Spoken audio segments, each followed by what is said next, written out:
Thank you all for being here again to the Spring Assembly, annual Spring Assembly. And I want to just briefly, some of you, this is old hat, but some of you may not have ever been here or been to an FOR conference. I'll just briefly tell you a very mini history of FOR. Started in 1915, soon after World War I.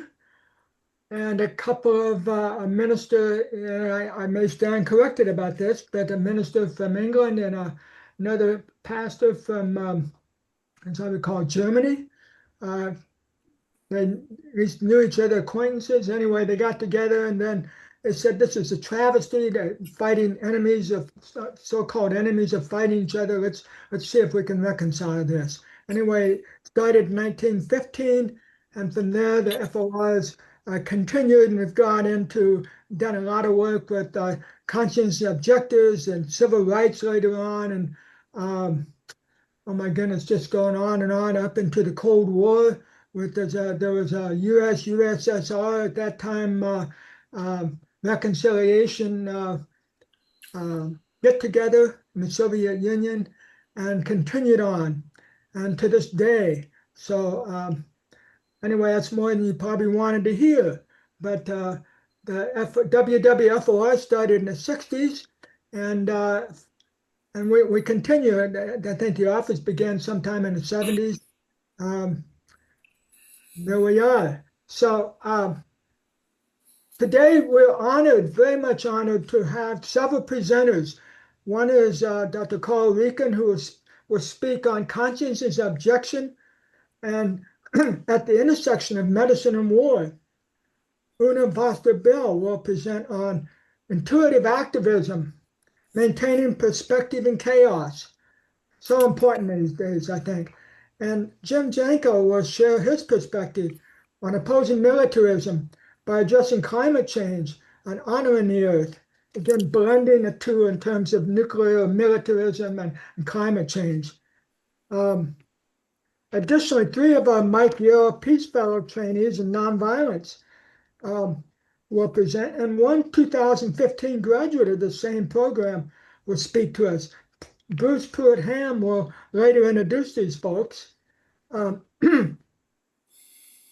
And so finally, a big thank you to all of the people that worked with me and worked together with us in terms of working in planning. I work in preparation and planning for this event. Additionally, we'll experience some poetry and music as an art form, which is very, very important, I think. And there'll also be sharing time for each of you in small discussion groups. And we believe that these kind of sharing groups are rich and interactive experiences, which can often be positive connecting features and outcomes of this type in these types of gatherings during times like this. And again, thanks to all of the planners very much, and for each of you for coming and the presenters. And hope all of you will enjoy listening and sharing with others today in a sense of community and respect for all. So with that, I want to turn it over to Regan Unseld, who will share with us land acknowledgement. Regan's one of the planners. Thank you, David. We live and work on the ancestral lands of the Coast Salish peoples who lived here in harmony with the land and the water for so many generations before Europeans came to this place, and as they live here still. We seek to nurture the relationship between Coast Salish and non-Indigenous neighbors and to undertake our shared responsibilities for this place where we presently live together. We understand that a land acknowledgement should not be an obligatory box to be checked off at events like this, but rather one essential step on a long journey of learning right relations and practicing genuine allyship with the first peoples of this land, people who were forcibly displaced from their ancestral lands and their traditional cultures. We are mindful that some Indigenous organizations, such as the Native Governance Center at nativegov.org, are encouraging non-Indigenous groups engaged in writing land acknowledgements to also create an action plan that outlines the concrete and measurable steps they will take to support Indigenous communities now and into the future.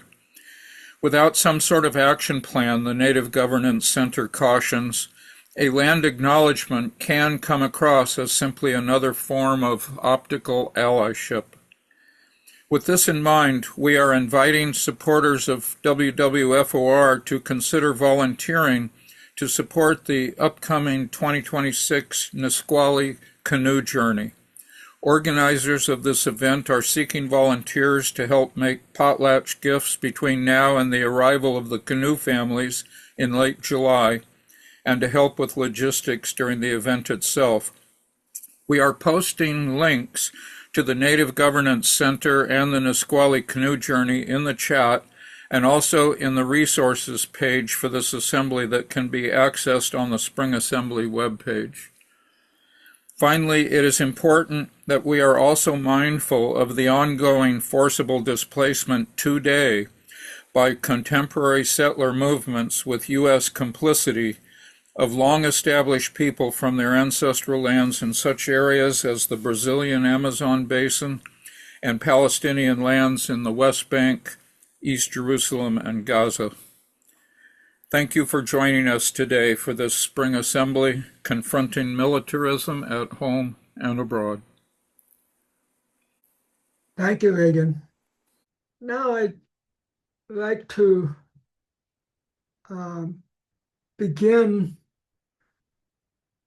us toward experiencing the 3 presentations we have from 9:15 to 10:15 or thereabouts. And our first speaker, Dr. Carl Rieken, I'm honored to present his bio, so to speak. He's a family physician with a background in sport performance and functional medicine. While he initially signed a military contract to serve as an Air Force physician, he started to have doubts about war and war preparation. While completing his residency at a federally qualified health center in Tacoma, Washington, he eventually filed as a conscientious objector and was honorably discharged in March of this year, actually. He now focuses on energy. He focuses his energy on nuclear disarmament and nonviolence through organizations such as Washington Physicians for Social Responsibility, Veterans for Peace, About Face, Veterans Against the War, and the Civilian Medical Resources Network. And I believe there's other organizations affiliated with that they're not listed. Carl, I want to finally say that I deeply respect and appreciate your commitment and following through with the conscience and objection status, and kudos to you for successfully navigating yourself through those waters. So thank you very much, and look forward to your presentation. Thank you very much. Very much appreciate that. And I want to acknowledge first that I could not have done that without the support of all of those communities and people not listed amongst those groups. It was not a process that I could have possibly taken on my own. And there were a lot of people, many of those people are on this call today, on this assembly today, who held me up and continue to hold me up through that process. As anybody who's been through that process or has known somebody who's gone through that process, it is one of the most grueling and terrifying at times. So we'll explore a little bit of that today through my talk, but I'll jump right in so that we so that everybody gets a chance to speak today. So, Tom, I'm gonna hit play over here, and then um, well, it looks like I need to hit share first. Um, so give me a chance to do that. Great. Okay. So, my name is Dr. Carl Rieken. I'm a family physician, as was mentioned already. And I think it's important for me to highlight that a couple things that allowed me to come to the conclusions I did. And those were a lot having to do with my education. And my education being an osteopathic physician. That's a DO as opposed to an MD. My master's degree in exercise physiology, and then my extra credential in functional medicine, amongst many other things, including a very strong liberal arts education when I was much younger.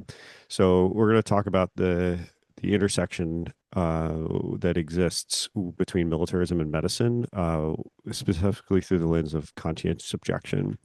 So I'll tell you a little bit about my story. I will not put my story in writing, but we'll I'll walk you through what happened and what is continuing to go on because the story is not over. And then we're going to explore a little bit of what how I came to this conclusion, and the lens through which I came to this conclusion was actually through um, post hoc analysis of the Nazi movement, and understanding how really just people who are relatively normal can be caught up in a wave of something that is wholly evil. And then where do physicians land in this context? Because we're not any different than anybody else. So I highlight here, you may have thought about these concepts, but very few, if anybody, has ever written about these concepts. And that's what I found when doing research for this presentation. And I certainly didn't have a full appreciation of what was going to come as I went through the conscientious objector process. And I don't think anybody involved in my process had any idea what was coming. And I'd highlight here that physicians are not always granted the same humanity as you might expect from others or for others. So my story, I signed a military contract in 2017 that was to pay for medical school in a sort of, we'll call it something akin to a poverty draft. I was certainly not impoverished, but I didn't have enough money to go through medical school, and so it was very appealing. Um, and I went to a medical school in Colorado that had a military medicine track that highlighted military medicine. It was one of the schools that produced the most military medicine physicians outside of the military academy. That's the USHUS military medical school. I, for lots of reasons, asked for civilian deferment for residency to be closer to my wife's family. That's here in Western Washington. So I went to residency in Tacoma at Community Healthcare, which is an FQHC, a federally qualified health center. As I went through that residency, things really started to shift. Now, there were always already some shifts during medical school where I was, the military medicine track was part of, the training was part of, or was being, you were put into like trauma situations and trying to basically be accustomed to what you were going to see as a combat physician. And then as I went through the FQHC, the residency program, I found that there were even more sort of deeper hits to the idea of militarism and the way it affects, especially the most destitute. Um, so I also got involved with WPSR at that time, Physicians for Social Responsibility, and found a new voice for activism that I hadn't really allowed to speak for about 10 years. Excuse me. So I applied for as a CO. I'm leaving out a lot of detail. Some of you know the detail, but I'm leaving out a lot of it. But I applied as a CO just a couple of months after being pulled onto active duty in February of 2025. Um, so I never actually acted as a physician. I sort of resisted from the beginning and never saw a patient.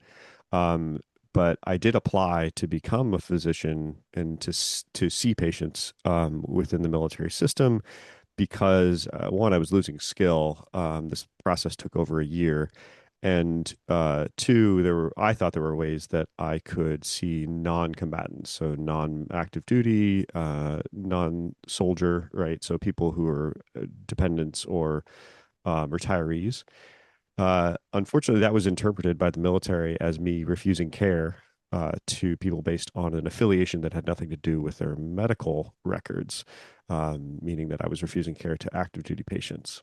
Um, so we'll explore that a little bit. And then I was honorably discharged in March of this year, implying that they accepted the resignation eventually, but with some caveats. So we're going to talk about that. So it's important to kind of get a broad picture, and I sincerely apologize for all the text on all of these slides, but hopefully you all can review it later and enjoy, I use that word loosely, the text that's on here and the references that are on here. So as a comparison, the American system, obviously, for most people on this call, is very non-socialized and very class-based. But that's in contrast to the German system that before World War II, and even today, of course, is more of a welfare state. But that meant that politics could easily determine who was fit and not fit, who could get care and who could not, and who could be subject to the worst of that care, or care in quotes. The U.S. military also is a socialized medicine within a very unsocialized medicine or non-socialized system. So the Defense Health Agency prioritizes those who are fit and rids of the system those who are unfit. The stated purpose is to make the most lethal force in the world. So that's the oxymoron of a defense health agency making things lethal. And then recent moves, as we've all seen within the military, mean that women, for instance, are unfit quite literally, as they are held to male standards for fitness now.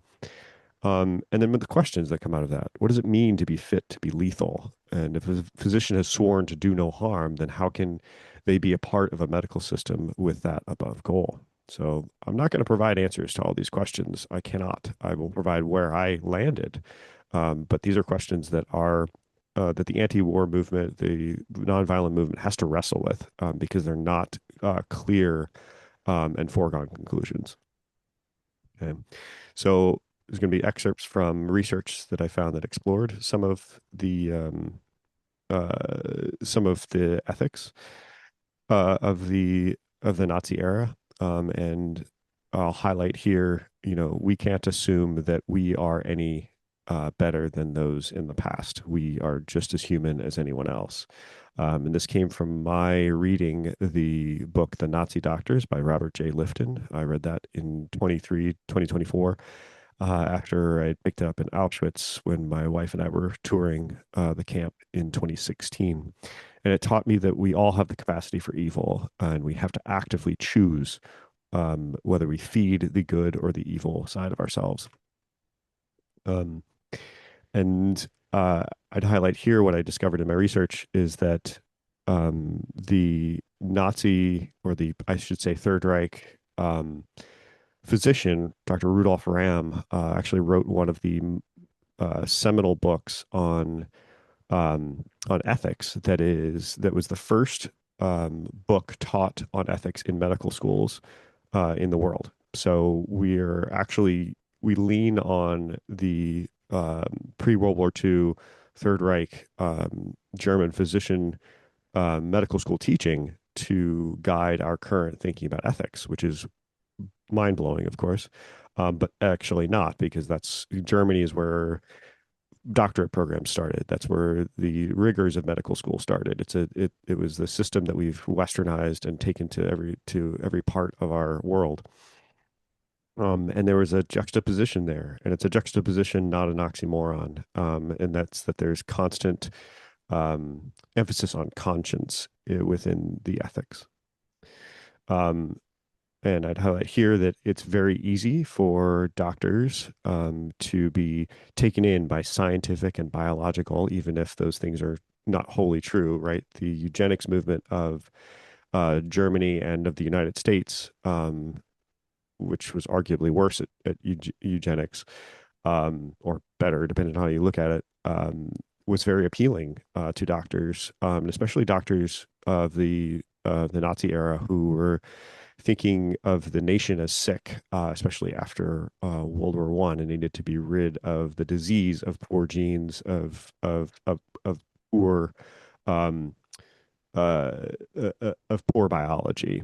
And so this can be appealing, especially when doctors want to help and also want prestige. And that when you mix those two together, you get the system that created the Nazi doctors, those who were like genuinely trying to help and saw their help as being helpful to the nation, and they're like that larger picture, and then wanted prestige, so they had a system with which they could rise in. That is very akin to our modern military. You can rise in that system, and you can have prestige, even if that prestige is aimed at something wholly evil. It doesn't really matter. Um, and this is a highlight. This is a very much a parallel to our current system, where the physician has to be sort of the perfect person. And this is akin to the narrative we're getting about being a perfect soldier, well-formed and harmoniously proportioned, literally, physically, and deep and strong and kind in his soul. And this juxtaposition is nothing more. It is actually a juxtaposition, as I said, not an oxymoron. This was seen as very all true. All these things were seen as true in the Nazi era, and I think that they are seen as true in a large part of the American system. So again, medical professionals would be wise to realize that they are not invulnerable to unethical or immoral conduct, and it's very easy to fall into that trap. I'd also highlight here that I discovered, and I'm sure that many of you already know, that conscientious objectors, of course, were targeted by eugenicists, and also eugenicists in the Nazi era, which I see also parallel, would use mental health diagnoses as a way to target conscientious objectors. And I would say, as part of the conscientious objector process in the modern U.S. military, you have to undergo a mental health diagnosis or mental health evaluation. And ostensibly, that's so that the military can give you a medical diagnosis rather than admit to its own shortcomings.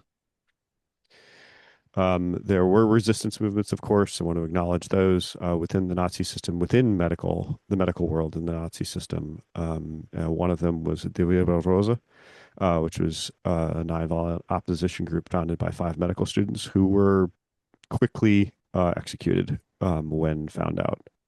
So the everything was caught up in that wave of whole nationalism. So to get to the point of today, where we're wrestling with, okay, great, you got this historical context of the Nazis, but we're not Nazis anymore, right? That's the common thought, right?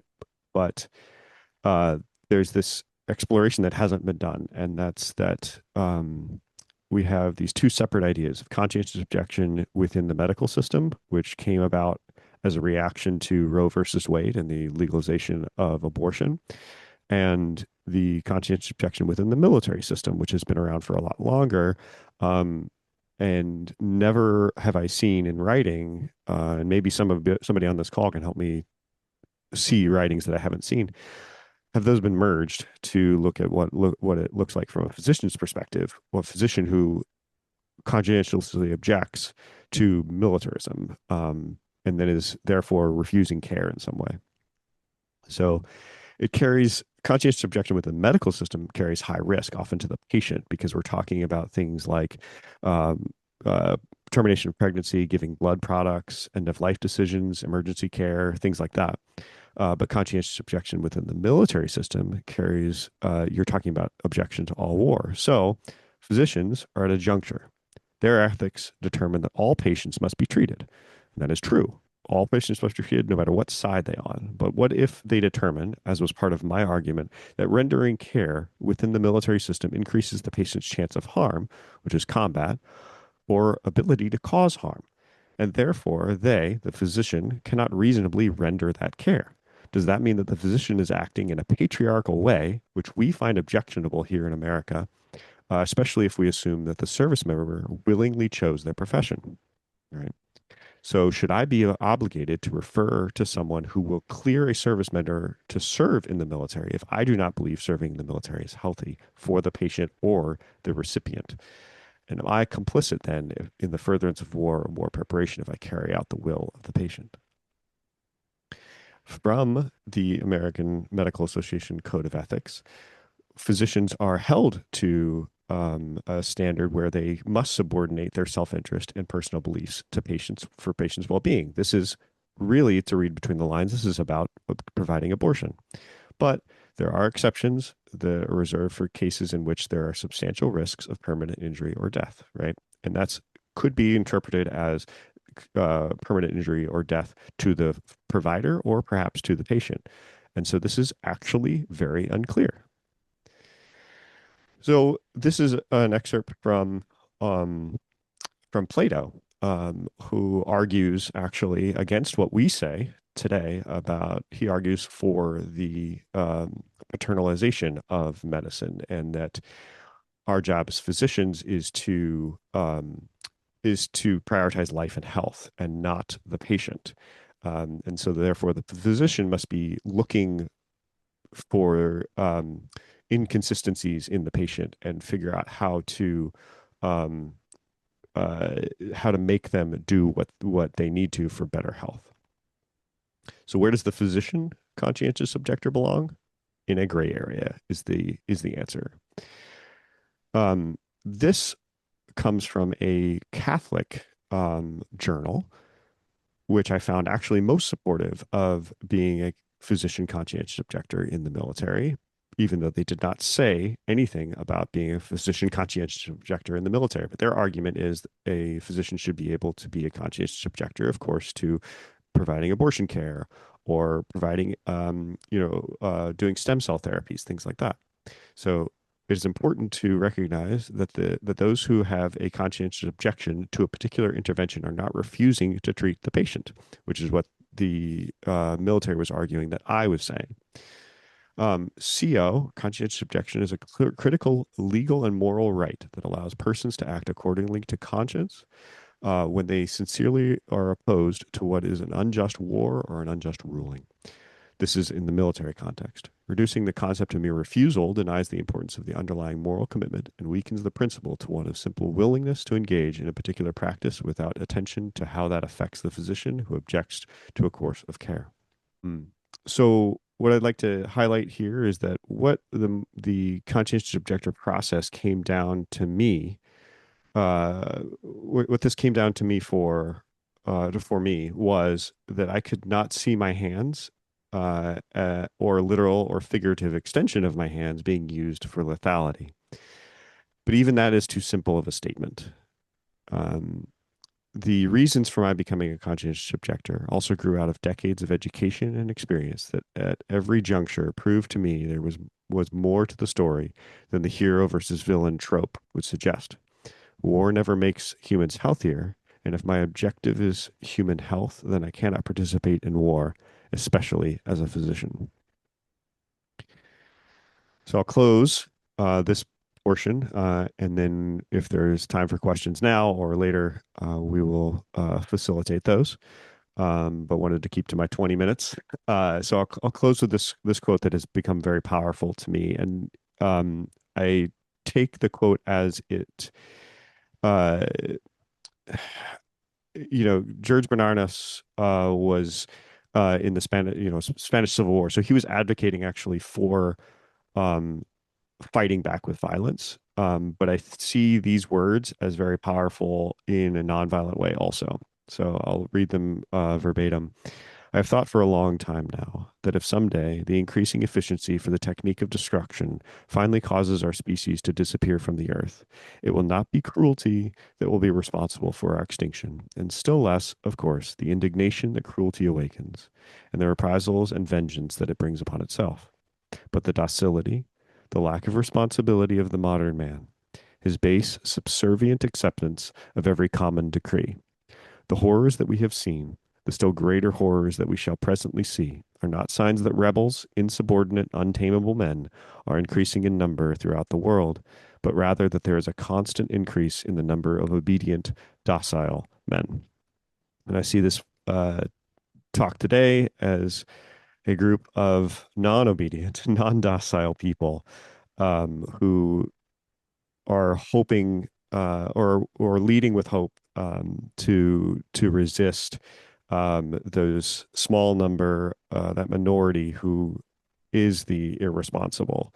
We can be responsible, but it takes work and is definitely very scary. So thank you so much for your time today. And I'm very much honored to be able to speak to you, especially with so many people with so much great experience within this world. So thank you. Thank you very much, Carl. Thank you. Thank you, Carl. So we are going to wait until the end of the speakers to take questions, but if you have a question now and want to put it in the chat, that will enable us to know that we do have questions, and I'm sure that we do have questions and comments. Our next speaker is Una Fosterville.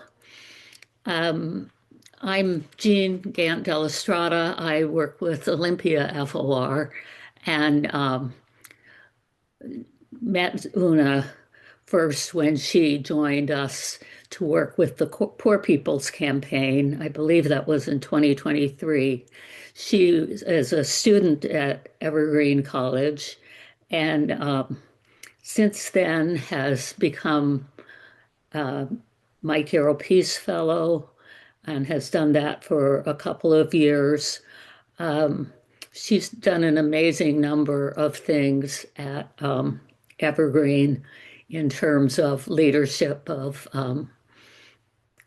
peace and justice, leading song circles, and then she's now involved in the Olympia Resistance Singers, who you will hear at the end of the program. And she is now a member also of the Ground Zero Center Stewardship Council and is planning a protest at Ground Zero at Bangor in August of this year. And she may say some things about that, but we also have the flyer for that available on our website. So there are more things about all that Una has done in our description on the website, but now I will introduce her and let her speak for herself. Thank you, Jean. Yeah, thank you for letting me talk today with you all. I'm excited to have a little conversation at the end too. Um, we actually, Olympia Resistance Singers has another protest today at the Tacoma Detention Center, so I'm gonna need to leave a little early. But yeah, I'm excited to be here. And while I'm getting this set up, today I don't want to give a long talk, but I just want to talk a bit about the past few. I've been living in Olympia. I moved to Olympia to go to Evergreen to study community organizing and eco restoration. And so at this talk, I just want to share like my personal experiences with activism and building community. Some of the people on this call I've worked with, and kind of my reflections on the past couple years in doing that. That looks fine. Okay. Let's see. Okay. Um, so yeah, being at Evergreen, and wanting to study community organizing, and eco restoration, so healing our land through building community, and reconnecting with our role as humans to not be the center of everything, but stewarding the land. I've realized that that intersects with connecting with our bodies as well, and singing is a way to do that. And I got connected with song circles when I came to Evergreen through other Evergreen students who are passionate about singing. Um, and so with the other students, I started doing a song circle gatherings every month. That started in 2023. And through that, I got to meet lots of people who are interested in resisting the status quo, um, and trying to stay grounded in these very chaotic times when there's so much going on. And so, how do you, like what Carl was talking about, how do you disentangle yourself from these systems of violence and exploitation when they're so embedded in everything we do? And so I want to talk a little bit about what community song circles are. They're they're just gatherings where people join together to sing. They can take many forms. I was first introduced to this like concept of singing together in community through um, indigenous activism and leadership. When I got to go to the protests at Line 3 in 2021. There's lots of singing at those gatherings, and it was one of the most powerful experiences I've had in protest settings. One of the songs Indigenous leaders taught us at the Line 3 protests in Minnesota was the Water Song, which was written by Doreen Day, a Minnesota activist. Um, and this is just there are so many songs that we can sing together, and through the Evergreen Song Circles and now Olympia Singing Resistance. Um, I've been getting to learn lots of new songs that are coming up during these times when people just want to kind of cut through the noise through reminding each other why we're here. And it's to, um, yeah, and it's to be in community and remember that we're not alone in this struggle, no matter what kind of work we're doing. Song circles help on multiple levels. They're a way to connect with yourself, but they're also a way to connect with the people around you. And I believe this ripples throughout our communities and the world when we sing together. Um, yeah. And then these are some photos of the song circles at Evergreen that started in 2023, and they've gone on. We had or events at the Evergreen Equity Symposium. Um, and then I got to experience another form of singing together in community when I got to go to the August Fierce Nonviolence Peace Pilgrimage that was connected with the Ground Zero anti-nuclear work. And through this would happen in August 2025. Kim Tran, who's also on this call, is another young adult who went on this peace pilgrimage. This connected me with militarism and the idea of resisting militarism and how that connects with protecting our land and ecosystems, and also standing in solidarity with Indigenous communities who have borne the brunt of our U.S. militarism. And so on this pilgrimage, it was a 10-day trip um, with other young activists. And we got to visit with the Spokane and Yakima tribes and also hear from members of the Marshallese community in Eastern Washington to hear about how U.S. Nuclear weapons testing and construction has impacted their health and ability to be sovereign over their lands that they've been in connection with for time immemorial. Whoop. And then there was a video in there, but I don't want to show it today because it might be a little too long. But there was also a film that came out of that event, and that can maybe be shared later on in an email with you all. But that was so a film came out of the pilgrimage that was done by a young activist who lives in California, who's the grandson of Hibakusha, or atomic bomb survivor. And the video is very powerful, and I recommend watching it if you're curious to learn more about that pilgrimage that happened in August of this past summer. And so Olympia was singing Resistance. Like I said earlier, this group just got started in February of 2026, and it's open to everyone in the community of Olympia, and we sing together every Friday in front of Traditions Cafe. Um, and I believe what I've learned from my experience doing activism and trying to be meaningfully connected and resisting um, just the way things are going in terms of, yeah, everything. It's the importance of consistency and consistently showing up.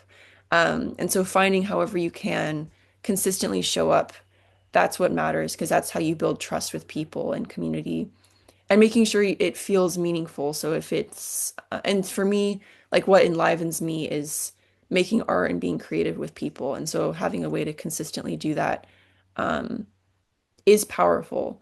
And that is how you build strength and resilience and stay grounded when there's always so many things going on. And so having those consistent gatherings every Friday has been really wonderful for me. And through those gatherings, we've been able to organize um, larger events at the Tacoma Detention Center protesting ICE detention of our local community members. Um, and this also connects, yeah, with so many other issues like militarism and um, forcibly removing people from their land. That's a huge part of why we do conduct war. These are some images of past events of this year. The photo to the left is taiko drummers who came to the Tacoma Detention Facility on February 2026, and they did a performance again with song. And I believe that was one of the more enlivening parts of the whole event was getting to listen to these drums in the rain. It was really cold, and sharing the culture of the um, people from Japan who have experienced the Japanese concentration camps and um, in the US during World War II and the parallels of that with detention of immigrants today. Um, and so to connect back to anti-militarism work, um, in to continue the August pilgrimage that like the spirit of the August pilgrimage, Kim and I and other youth who went on that pilgrimage decided to host nuclear reality workshops in our area, in the Puget Sound area, to teach our community about nuclear weapons and how they are involved in Washington State. We've had three nuclear reality workshops. One was in Olympia, one was in Seattle, the third one was in Everett.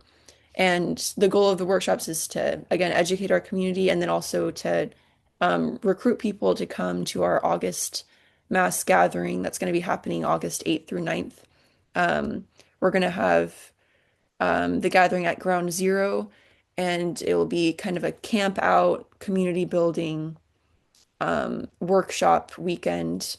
And at the end, if people want there, we're going to build uh, an art project to deploy at the gates of Bangor Base as a way to demonstrate the community's objection to the presence of nuclear weapons in our region. So if you have more questions about that, you're welcome to reach out to me directly. And then the flyer will be sent out also. And thank you again, Jean, for helping with doing outreach for that. Yeah. And so in conclusion, I just want to thank you all for listening. I hope I didn't talk too long. And I guess, yeah, my main takeaways from these past few years is just how important it is to have relationships with the people, with people in order to keep going with this really difficult work. Like, for example, the August pilgrimage, for me, I thought it was just going to be learning about nuclear weapons, but really the center of that journey was getting to know these really amazing people who also really care about uh, our world and maintaining those relationships so that we can um, resist however we can moving forward. Um, yeah. So thanks for listening. Oop. And there'll be singing at the end. So I'm going to stop share and pass it off to our next speaker. Thank you, Una. Thank you. And I look forward to meeting you out at Ground Zero this August. This will be wonderful. Everyone here is invited to come out to Ground Zero August 8th and the 9th, and also to on August 6th at Green Lake in Seattle at From Hiroshima to Hope. Many of us will be there as well. I'm Mary Hansen. I'm the chair of the Seattle chapter of WWFOR. And I'm very pleased to introduce Jim Janko, who spoke here in fall of 2023. And we were so pleased with his presentation at that time that we thought it'd be great to have an update. A lot has happened between 2023 and now. And Jim will be addressing opposing militarism by addressing climate change and honoring the earth. A little background on Jim. He is active in the project of Veterans for Peace on the climate crisis and militarism. And it's part of a movement that aims to transform the organizing principle of our society from dominance to equity, sustainability, community, and regeneration. Yeah, that's our goal, folks. That's it. And ever since 2015, that has really been a central organizing principle of WWFOR as well. So couldn't have a more appropriate speaker. A little more background on Jim. While he served as a medic in Vietnam, he refused to carry a weapon. He has a background in environmental studies and a degree from Berkeley. And he continues to, he also has written 3 award-winning novels, including one called The Wire Walker, which was largely taking place in Nablus, Palestine. So we're really looking forward to hearing again from Jim Janko. Thank you so much, Mary. So good to be with all of you. First, I want to tell you I'm in Albuquerque on the traditional lands of the Sandia and Isleta peoples. And I want to tell you a little bit about my history as it relates to this topic today, militarism and climate and taking care of this earth. I was drafted into the Vietnam War, which the Vietnamese call the American War. And I was assigned to be a medic in an infantry battalion commanded by Lieutenant Colonel George Armstrong Custer III. I kid you not. As a medic, I witnessed, besides the human carnage, immense destruction to the earth. My unit operated in areas where resistance forces often disappeared into tunnels. So if we couldn't find the Vietnamese, our so-called enemy, our superiors called in the Air Force to destroy all that might conceal or sustain the enemy. So planes bombed rice paddies, forest fields, rivers, sometimes villages, and defoliated huge tracts of land. It didn't take long at all for me to realize we're fighting the earth the entire Vietnamese landscape. If we couldn't find the Vietnamese, we could, and we did, destroy their land. Now, the term ecocide was first used in Vietnam. So after my time in the war, I became an environmentalist, studied at Berkeley. In one class, ecosystemology, is worth a brief mention. For our final exam, our professor, Arnold Schultz, eccentric and wonderful, he led us outside of our cramped classroom and onto the campus. He instructed each student to walk about for a time and then choose 1 square inch of earth to write about as an ecosystem. That is, to write about the relationships between organisms, about what sustained this patch of earth. I remembered as I was writing that a Cobra gunship, which I saw a lot of in Vietnam, could put a bullet in every square inch of a football field in less than 1 minute. And at the same time, far from the war, I was amazed by the complexity of life in minuscule 1 inch, which was part of and sustained by everything around it. Aldo Leopold wrote, "What's good is good for the land." And Max Liberon, and an indigenous scientist, deepens this insight. He defines land, he writes it with a capital L. He defines land as the unique entity that is the combined living spirit of plants, animals, humans, histories, and events. Now, if we could take that in, imagine how that would affect our relationship with the earth and with one another.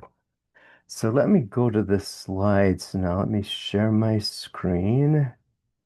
Okay. And share. Okay.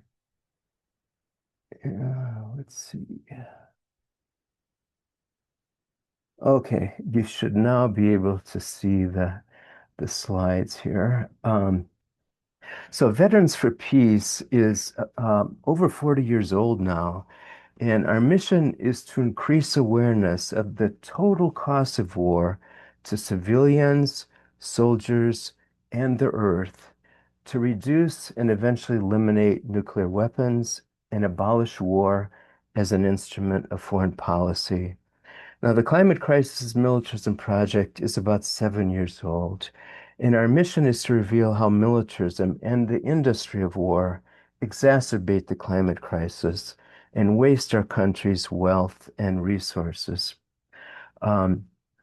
This presentation will have 4 focus areas, actually more than that: U.S. military missions, the U.S. military budget, climate justice, peace, and a livable planet.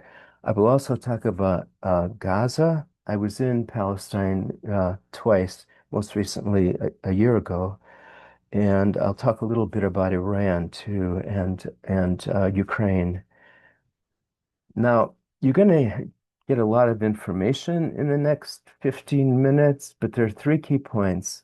The U.S. military pollutes a lot, spends most of this nation's money, and we can do something about it.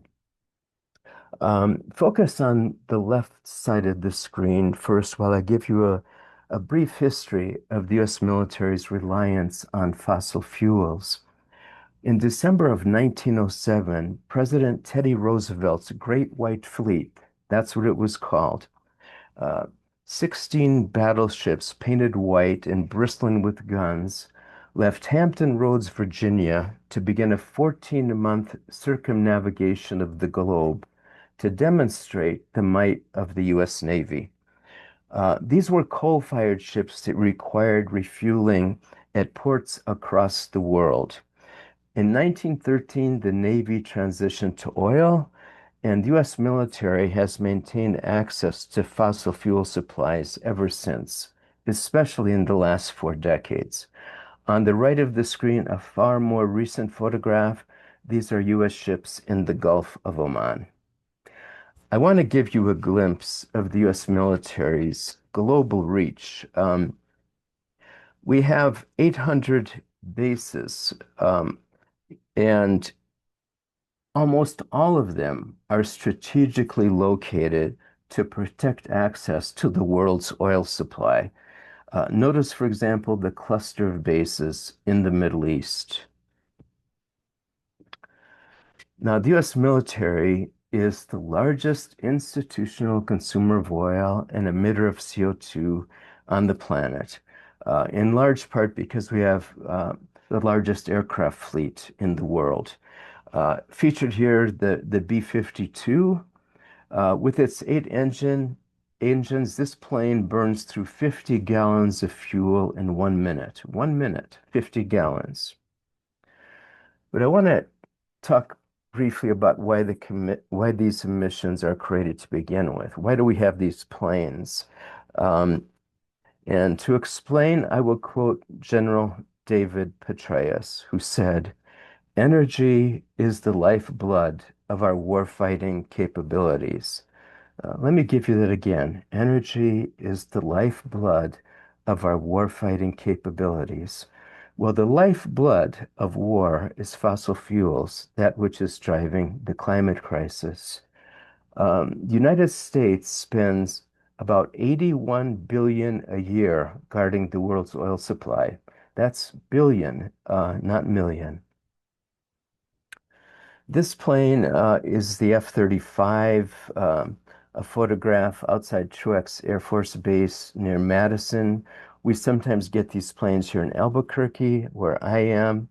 The F-35 project is the most expensive in military history, more than $2 trillion, more than enough to erase all student debt.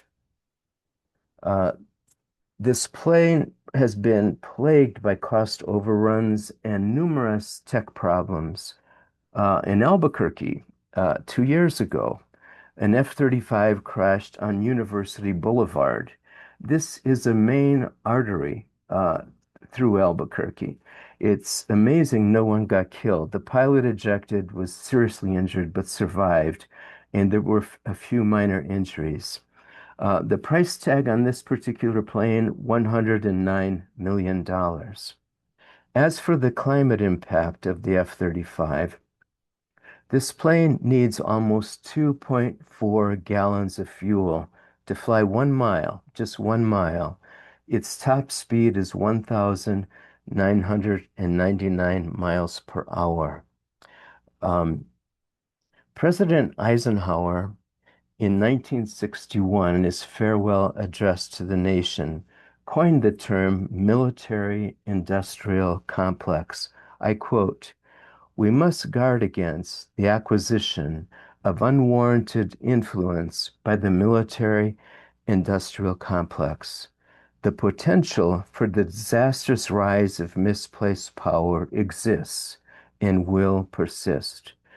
Well, it definitely has persisted far beyond anything he could have imagined.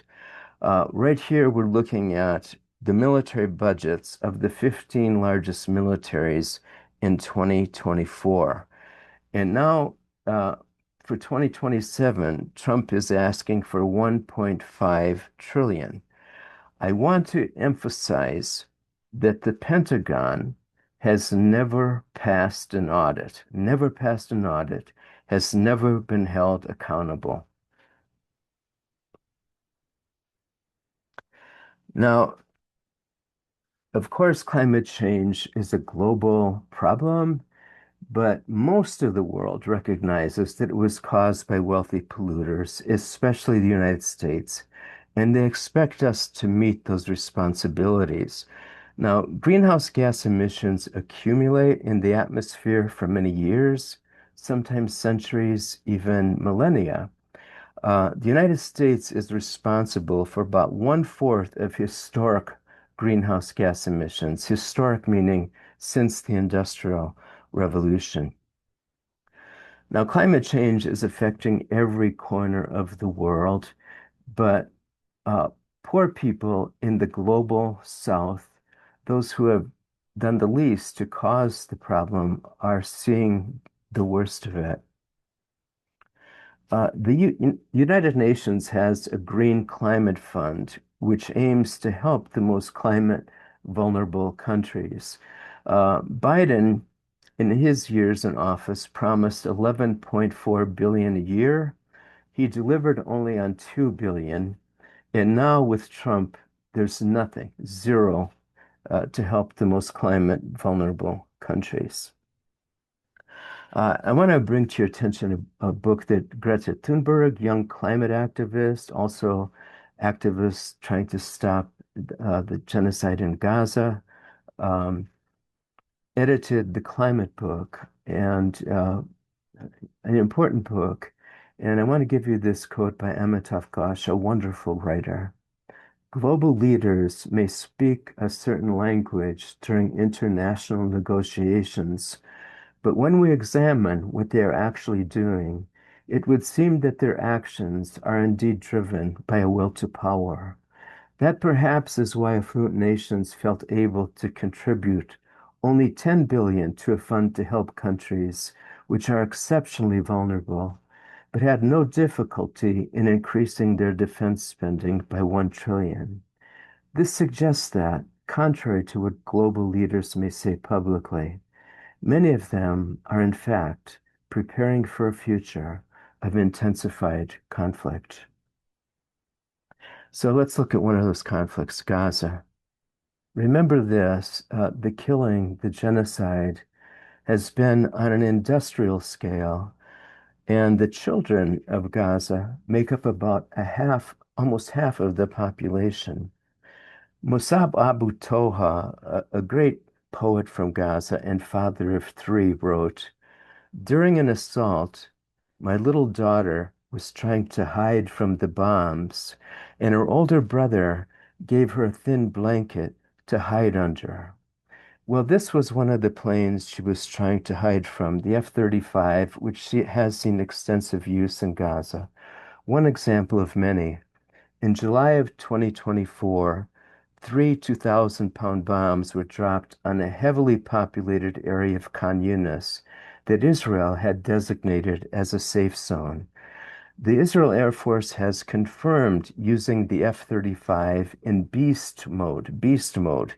This means that the bombs are carried under the wing, where they have a heavier payload and cause more devastation.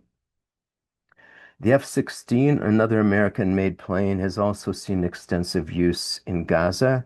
Pilots are bombing bomb craters. I saw this in Vietnam, and it has happened in Gaza. As for the climate side of it, emissions from the war in Gaza, the genocide, in the first months of the conflict, produced more planet warming gases than the 20 most vulnerable nations per year. Looking at the climate issue for conflicts in Ukraine, Gaza, Iran, in 1 year in Ukraine, about 25.5 million metric tons of CO2 of carbon is released into the atmosphere. To make this understandable, 1 ton is equal to about 113 gallons of gas. So 1 ton is 113 gallons of gas. That's enough to drive an average passenger car about 2,500 miles. So Ukraine, more than 25 million metric tons. Gaza, more than 33. Iran, 5 million metric tons in the first 2 weeks. And the Pentagon, the Department of Defense, or the War Department, however you want to call it, 165 million metric tons annually. So even if, we're not directly involved in some of the wars, like in Ukraine, even if there's not a war going on, the Pentagon and all of its bases and planes and tanks, etc., the emissions are astronomical. The Iran war, in the first week, the Pentagon told us it cost 11.3 billion. National Priorities Project, while we were bombing Iran, figured out that we were spending about 1 billion per day. Where could this money go? It could take care of the daily cost of Medicaid for all 16 million people expected to lose their benefits, and daily food stamps or SNAP benefits for all 41 million people who rely on them. I think a lot of you have probably seen this film, Earth's Greatest Enemy. I want to really give it a plug. Um, if you haven't seen it, please do if you can. It's streaming on Vimeo, and recommend it to your friends and colleagues. It sums up a lot in 2 hours. And finally, I hope that you'll visit our website. You can download information on the climate crisis and how U.S. militarism affects our climate. You can sign petitions to tell the Navy and Air Force to cancel air shows. And there's a lot of educational materials. So stop the war on Mother Earth. I want to close with this book, Not Too Late, is edited by Rebecca Solnit and Thelma Young Latunatabua. And in this book, it's noted that many of the climate victories over the last 40 years have been led by indigenous communities. And so, with that in mind, I want to give you two quotes from Native Americans. First, let me stop sharing. Okay, okay. Okay, first, Leonard Peltier. This is from Leonard. I don't know how to save the world. I don't have the answer. I hold no secret knowledge as to how to fix the mistakes of generations past and present. I only know that without compassion and respect for all of Earth's inhabitants, none of us will survive. And this is from Joy Harjo, our country's first Indigenous poet laureate. And this is from her poem, Remembrance. Remember the earth whose skin you are, red earth, black earth, yellow earth, white earth, brown earth. We are earth. Remember the plants, trees, animal life, who all have their tribes, their families, their histories too. Talk to them, listen to them. They are alive poems. And if we can invite that aliveness into our hearts, I think we'll know how to be protectors of the land, the waters, the winds, that which sustains us all. So thank you very much. Thank you, Jim. It was great. I am hoping that the three panelists might have some comments and or questions of each other for the next 10 minutes or so, after which we'll open up the Q&A to everyone. So the film Earth's Greatest Enemy, has been shown in this area. And I believe that, Una, you can correct me if I'm wrong, but I believe that the director of that film, Amy Martin, will be at Ground Zero this August as a featured speaker. Is that true? Is that confirmed? We're still confirming with her, but that's the hope is, yeah, that filmmaker will actually be at Ground Zero to do a keynote address on Sunday, so August 9th. Wonderful. Thank Yeah. you. Una, do you have any questions of the other two panelists? I do have a question for Jane. Do you say Janko or John? Sorry, how do you say your name? I say Janko, yeah. Janko. Okay. Janko, yeah. In your opinion, what is effectively resisting such a large system like U.S. militarism look like? And I'll say that with like the note that I think people, a big reason why people don't act is it feels like it's not effective no matter what you do because it's so big. So how do you respond to that concern when you talk about something like this? That's a really good question. You know, I, I I think of something that Carl gave us in his presentation about what gets in the way of resistance, and that is docility, obedience, going along, and to resist creatively. I feel like creativity is resistance, and I meet that in several ways, in writing and being on the street sometimes, and I feel like um, there is a hunger for people to know, what's going on with militarism and climate. And I've noticed in doing these presentations that people are very engaged in wanting to take action, wanting to resist. And so I think it feels like just lighting that first spark can bring people from a feeling of being overwhelmed, helplessness, it's too big for me to deal with, to, doing something.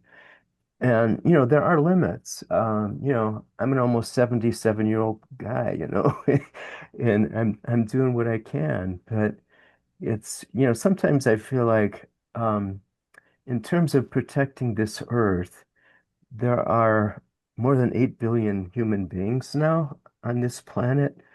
And I feel like when I'm giving these presentations, if I can inspire everybody to protect the land that you're standing on, that you're sitting on, protect as far, what's your field of vision? If everybody could be a steward, you know, and like Una, like you were saying, we're part of a web. We're not the principal story. We're part of a huge web of life. And if we come to love it, like, that quote from Max Lieberman, the way he defines land as the unique history that is the combined living spirit of plants, animals, humans, histories, and events. I love that. It doesn't mention humans first, plants, animals, humans, histories, and events. All of that together, we're part of it. And if we realize that, we have power. Yeah, if it's okay, I'd like to add to that. I think I agree with Jenko on all those and the way I think at my best of times, I realize I think an important takeaway from both my talk and Jenko's talk, but also yours, Una, is that um, the principle of this larger fight is that you as an individual are not the cause of climate change. You are not the problem.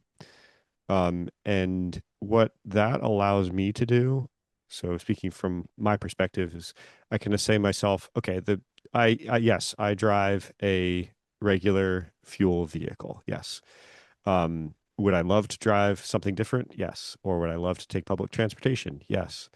But when you put it in perspective of like what that is doing to the climate versus what the large organizations are contributing, then you can sort of take the onus off of you as an individual. And that is probably the most powerful shift that you can have in our society, because our society tells you that you're the problem and that you as an individual need to fix things. And that's where I think a lot of people get really hung up, where what we're doing is we're looking at other people and saying, oh, we're judging an individual over there and saying, oh, well, they're not doing something good for climate change. I do it when I'm driving on the road and I see somebody in a big truck, drive off with a lot of smoke. Well, you have to step out of the idea of, oh, that person is doing something evil and realize that they're doing something that is culturally normal, right? That they're doing something that's culturally accepted to them. And so our job, I think, is to focus our energy on the big changes, focus our energy on those who have the influence and those people who need to hear it over and over and over again, rather than looking at our neighbor and going, hey, neighbor, you're doing this wrong, and causing more infighting between the people who are not the elite. And we need to be putting pressure all together on the elite and quit fighting with each other over these little nonsense things that are imposed upon us. And so thinking in the larger perspective, I think is important, not only from like, okay, that's going to be the most effective, but it also just takes the onus off of me and allows me to like get up in the day and say, well, I can still go through my day, and recognize that, yeah, I'm not perfect, but that's because my culture is set up that way. That's a really good point. Thank you, Carl. I totally agree. One thing we encourage with FOR, if everybody who has come to this event gets the email about once a week that comes from WWFOR, many of us feel that the demands on us to fix every single ill that the system is causing does feel overwhelming. And I'm very proud of our office volunteer, Jean Buskin, who goes through a lot of the demands and comes up with, I think, a reasonable list of actions that people can take so that that feeling of being overwhelmed can be lessened somewhat. But the good news is that we do have the internet and we do have the phone and we can weigh in. So trying to let the people in Congress, which is a whole other question for panelists, but at least let the people in Congress know that we're thinking about these issues and that we want them to take action. But then we have to let go because we really don't know the total context of what they're trying to deal with. But anyway, I just recommend that any people who are on at this event who would appreciate getting Jean's emails about once a week, that is a helpful way to kind of condense some of it. And then, of course, you would have your own, I'm not saying only to respond to what we think is important, but everyone is going to have their own demands for them to show up at events and to weigh in as best they can. But believe me, Jim, I'm almost your age. I'm older than you by 3 years, and we didn't have any of this in the 60s, the glorious 60s. we didn't have any of this. There was no internet. I won't go into too much detail, but we managed to make change even without these tools. But these tools can make some of the change somewhat easier.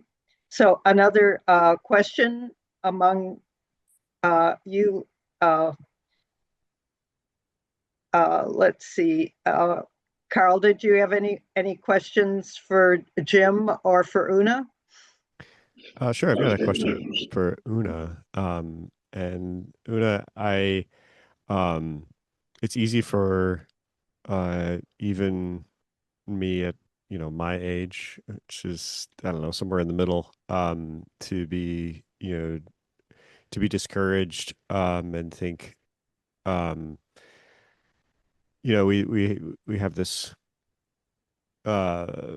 sort of burden of like, well, do I bring more young people into this world? What do you see as a quote representative of the youth, right? I mean that tongue in cheek. But what do you see as the biggest challenges for youth in this? Because I'm labeled as young in this movement because there just aren't a lot of people in the anti-nuclear movement in particular. Um, what do you see as the challenges and opportunities for young people? And you can address like how to engage people, but I don't know that that's an appropriate question to ask. I just want to see from your perspective what you're witnessing and what hope or otherwise you have. Yeah, thank you for that. I do feel like, yeah, I'm not like, yeah, but yeah, from my perspective, trying to like what interacting with other young people, the main fear or like worry I have is the disconnection piece. And so the trend to towards just not being able to like to show up in like I mean to community spaces and like going like just meeting people, and I feel like that's the trend I'm seeing in the younger generation. Starting with like yeah, mine is just like not um just being so immersed and easily overwhelmed because we're so isolated.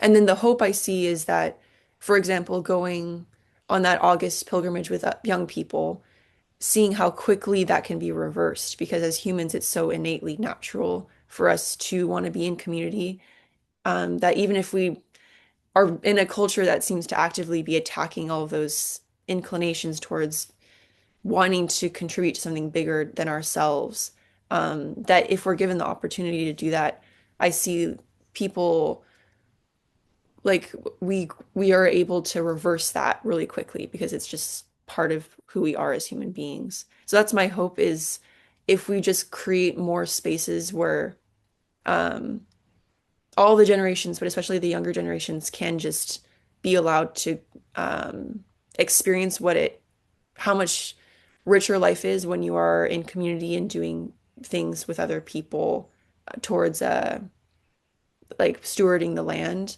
Um, that we can create change pretty rapidly. But it's about creating those spaces and opportunities for that to happen. And just like, I think the hardest step is just getting people to actually show up. And once they're there, that's when the work really starts to come together. Yeah. But I'm still working on that question of how do you get people to just show up that first time? I think that's the Yeah. hardest part. Yeah. Absolutely. We saw it the other night. There was a first annual meeting of Washington Physicians for Social Responsibility outside of the fundraiser, and there were many young people there in undergraduate or have just finished undergraduate school, and were very engaged but hadn't been part of it yet. So yes, facilitating those meetings is really important and not giving up. Um, so yeah, I see it. But yeah, showing up is part of the battle. But I also see the overwhelm. I get it too. I very much get overwhelmed very quickly. So now we can open up this discussion to everyone. And John has his hand up. John, go ahead, unmute and ask your question. No, I just put my hand up to thank the presenters. But I do,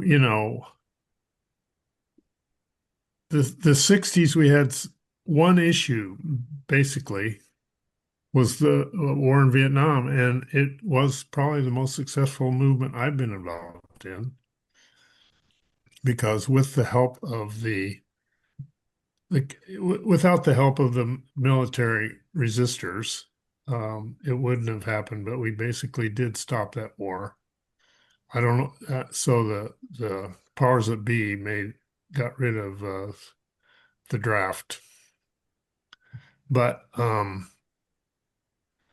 what I'd like to see is we get rid of the guy in the White House who's the war maker and making illegal wars. Um, anyway, that's my comments. So I'm not seeing other hands. Oh, Susan Smith.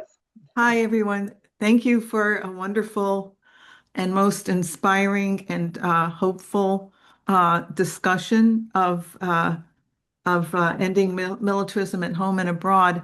And it's so interesting listening to the people speaking. It's reminding me of the expression 6 degrees of separation, and that the world is getting smaller as we, the people of the world, unite against empire and militarism. There's just so much cross-pollination and intersectional work that we're doing, which is really hopeful, and we have to keep it alive. And one thing in particular that I would like to lift up is that, and especially with Veterans for Peace, Veterans for Peace, Susan Schnall, the president, has invited the Fellowship of Reconciliation USA to provide a workshop on conscientious objection during Fleet Week in New York City, which is the July 4th weekend. This is the 250th anniversary when the sailors will be, flooding the piers in Times Square, and it'll be a huge party. And Veterans for Peace will be in full force handing out leaflets on conscientious objection for those who do not want to be drafted into selective service. In December, which will be automatic for roughly 22 million men ages 18 through 25 in December. And for those who are already enlisted, they can actually legally refuse orders and conscientiously object. And so we don't have a venue yet, so details to be determined.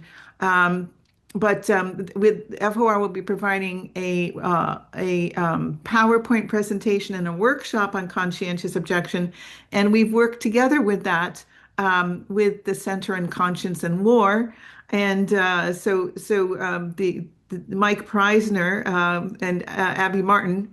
Speaking of intersectionality, Mike Preisner and Abby Martin are the directors of Earth's Greatest Enemy, and Mike Preisner is also, since March 1st, the day after we attacked with Israel, Iran. Mike Preisner and Bill Galvin, the director of the Center of Conscience and War, they reviewed the PowerPoint and said it was very cool and excellent and good to go. So we look forward to piloting this workshop with Veterans for Peace during Fleet Week, and then taking it on the road. And so just another point regarding conscientious objection. One thing that's really imperative, and I guess Carl and those who have conscientiously objected know this, is it's really important to establish in advance, like now, and to pad your file as a conscientious objector.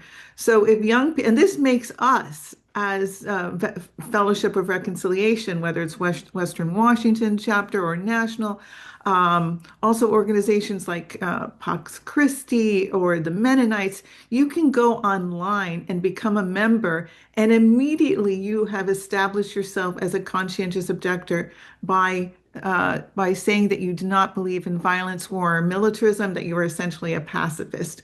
So this is actually makes it incumbent upon us as a peace organization to reach out and make sure that everybody knows that that we are here, we are relevant to them, we can help them avoid the draft. So so we have something very important to offer, and we need to get out there and be vocal about it. So thank you, and please stay tuned for more details. Thank you, Susan. Jean Buskin, have a question or comment? Yes, I do. And I am just overwhelmed by the wonderful presentations and look forward to watching the recording. I've been a little distracted by some late registrants, and everybody is welcome. So I have a question for Jim. I'm wondering, how on earth did you get into Gaza when Israel is prohibiting aid agencies and medical workers and journalists from getting in. And I think it's wonderful that you were able to get in, but how did you do that? Oh, actually, I did not get into Gaza. I was in the West Bank. Yeah, Oh, I was okay. in I did not get into Gaza. No. I was in rural areas in the West Bank as a volunteer with the International Solidarity Movement. Ah, And basically, volunteers go where Palestinians request volunteers. And our work is described as protective presence. And, when soldiers, settlers, when abuses are happening, and they're happening all the time, your job is to document, to record. And yeah, I mean, I just met wonderful people, the Palestinians that I stayed with, but I was not in Gaza. No, I could not get in. too bad. That's good. Regan, did you have a question? Sort of a question and sort of a comment. During the Vietnam War, one of the factors that contributed to a lot of the resistance to that war was the fact that so many U.S. soldiers had been drafted involuntarily. And today, with the so-called all-volunteer army, we do use terms like economic conscription. People are looking for secure work and benefits and retirement. If we offered those in ways that were not part of military preparation for the next war, I think people would jump at it. And I think it's important for us to embrace the concept that one can, quote unquote, voluntarily enlist, but still become horrified by the nature of war and what they might be called upon to do. And so I think we need to reach out to active service members and not blame them, fault them, whatever, but invite them to explore their own conscience as they learn more about what they have signed up for. Just my 2 cents. Mary, I've been watching the chat and there are comments from a lot of people, but Edward Hasbrook has his hand up and also put some information in the chat. And I know we're getting late, so maybe he can be our last question. Hi, Edward Hasbrook, a guest from Ohlone Land in San Francisco. And building on a couple of the previous comments, I just wanted to flag for people a couple of things about the changes being made in selective service and how that relates to conscientious objection. One is that while conscientious objection is an important option, whether for people in the military or for people who might be drafted, the vast majority of people who don't want to be drafted for good and sufficient reasons or who object to particular wars don't fit the government's definition of a conscientious objector and are not eligible for that status. And so I think it's important to be in solidarity with the much larger numbers of people who are objecting to what they're being ordered to do in the military or who might be drafted who don't fit that, and to work not just for a CO option for some subset of opponents of war in the military, This is but Jean more Ruskin. broadly. I wanted to make sure that you know that I just sent you the link for the FOR Zoom that's going on now. Hope you got that and hope you can join. Bye. But to be in solidarity with that larger number and to work to end the planning and preparations for draft. And FOR nationally is an endorser of the Selective Service Repeal Act, which is pending in Congress. And I hope that you will include that in whatever outreach you're doing to Congress to take that off the table. And the second thing I just wanted to flag, particularly in light of Carl's comments about the role of medical personnel within the military, is that while selective service carries out ongoing planning and preparation for a general draft of young men.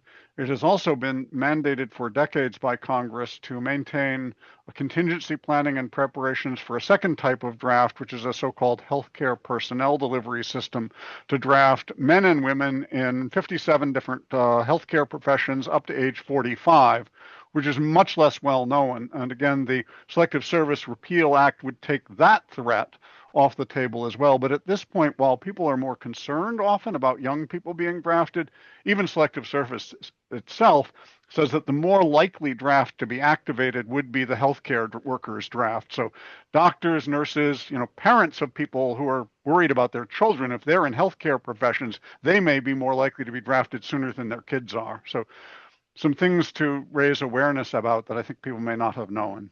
Thank you. Thank you, Edward. Appreciate that information. And a lot of information is going to be at the WWFOR website. When you signed up, you already have a connection to us. So we will be putting a video of this event on there, as well as many resources. So if you have additional resources, you can contact us and have that added to what's available from FOR. We're running just a little over, but we would like to have small groups, breakout groups up until 11, when we will have some poetry, and then we'll have a break at 11:05 and some music, and then the Mike Yarrow Peace Fellows presentation will begin at 11:15. So for now, our breakout groups up until 11. David, you want to start introducing the poetry? Yes, absolutely. Good. Absolutely. Thank you. I have the privilege of, and many of you know Larry Kushner, who lives in Chehalis area, and he's been part of the Fire Mountain chapter down there for many years. And many of you know he's a poet, and some of you don't know him, but I'll give a very short synopsis of very short summary of who he is by both his piece work and poetry. And I've known him for a long time. I've never been close to him, but last year I had the opportunity to email him about a FOR kind of issue, and lo and behold, later he sent me 4 books. Didn't charge me a thing for them. I sent him $20. He said, "David, I didn't need the $20." I said, that's fine. I wanted to share that. I've read one of them, a larger one. A lot of it, well, it was very, very worth reading. And he is and you can find his work on Amazon. You can find his work on Larry Kushner, poet, that kind of book, poetry books. And I'll put in the chat later on a link to that, but try to remember that. And at any rate, he's let me get my stuff here. He's been involved with, like I said, FOR for a long time, and Vietnam vet, and he had a lot of difficulty coming back due to sadness and sorrow and anger. But and he hasn't told me this. This is stuff I've read on some of his bio, but he overcame that through love of friends and family. And I'll just read the final part here. It says, my poetry tends to be in your face and offend some people. This is a result of my passionate wish for people to turn around and take another look at what is going on around us. I hope this second look can help others with their healing and with the healing of our common human community. So I guess beyond that, well, he's done vigiling for, as of last year, it was 23 years out in, I understand, right in front, right by a library in Centralia. All that said, I'll read a poem here.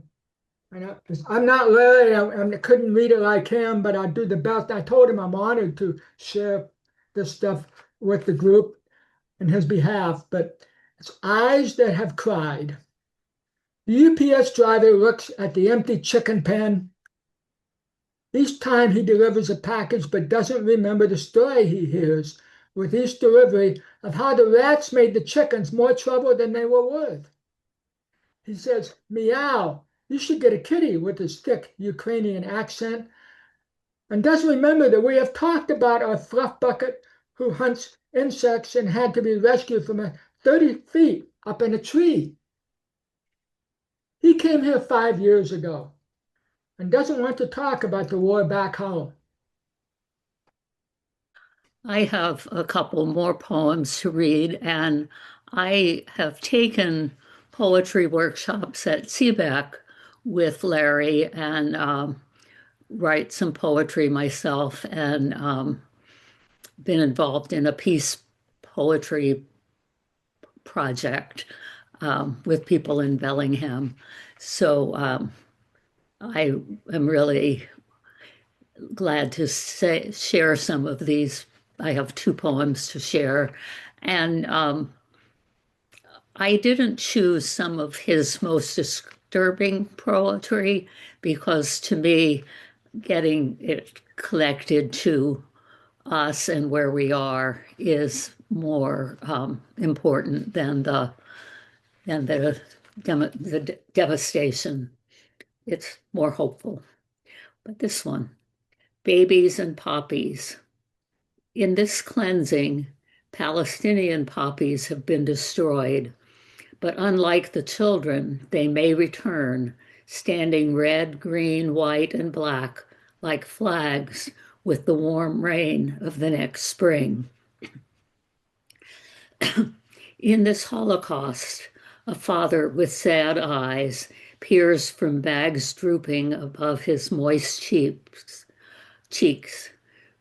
Bruises cover the body of his tiny son, held tightly against his bloody blue throbe.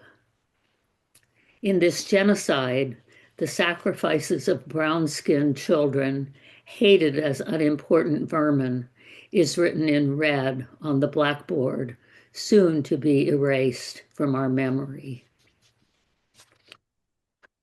And the second last poem I'm going to read is reading Philip Larkin's poem, The Mower.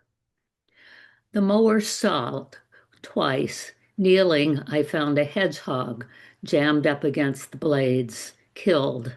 It had been in the long grass. I had seen it before and even fed it once. Now I had mauled its unobtrusive world unmendably.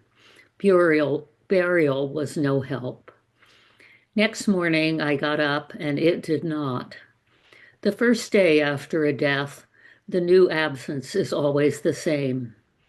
We should be careful of each other. We should be kind while there is still time. Made me think of my poem, The First Man I Killed.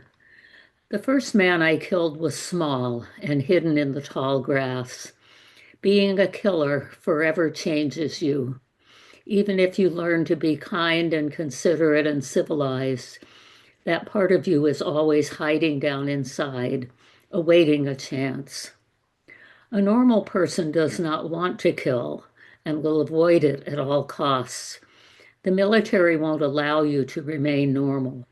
It doesn't matter if you think you are smart enough not to get caught up in their lies. They will change you. Don't be sucked into the biggest myth and lie that dying for your country is somehow heroic. Really be all that you can be. It can be pretty amazing what you can find hidden in the grass. Thank you. We are going to go now to a break. Thank you, David.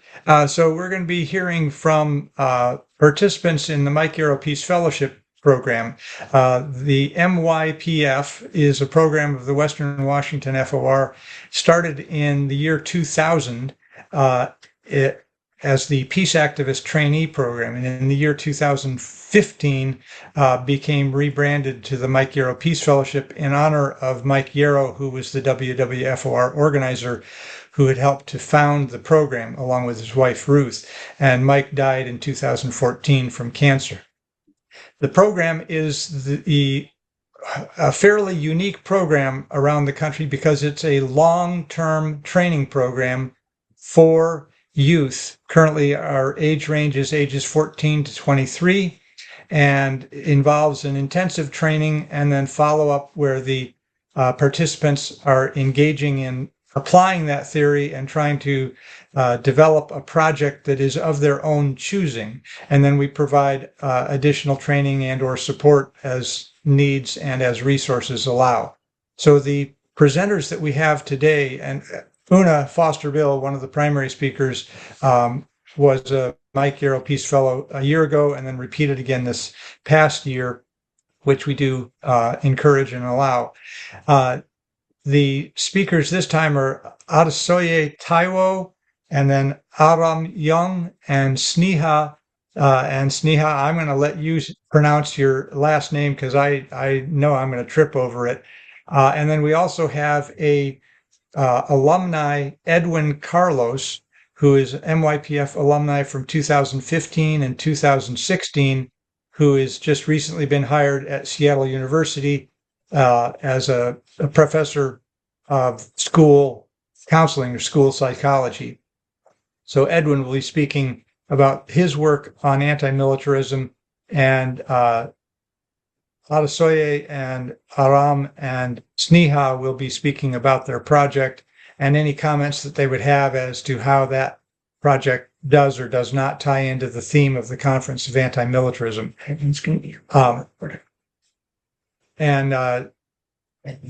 Adesoye, I was looking, she was going to present first, but I don't see her. So Adesoye, if you are logged in and I'm just not aware of it, go ahead and speak up. And if we don't hear from you, we'll turn to Aram. So Adesoye, are you on the call? I am, Bruce.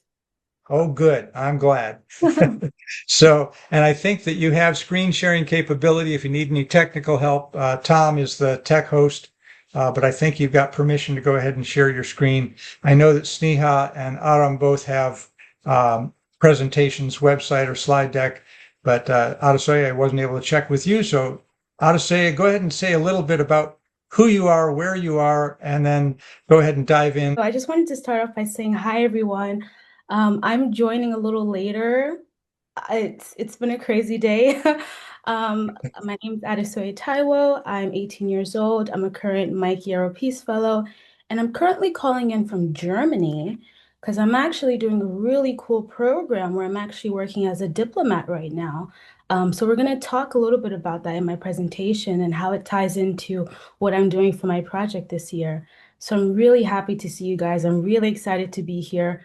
When Bruce sent the email, like, hey guys, we're looking for speakers, I was like, I want to be one. Like, I was so excited.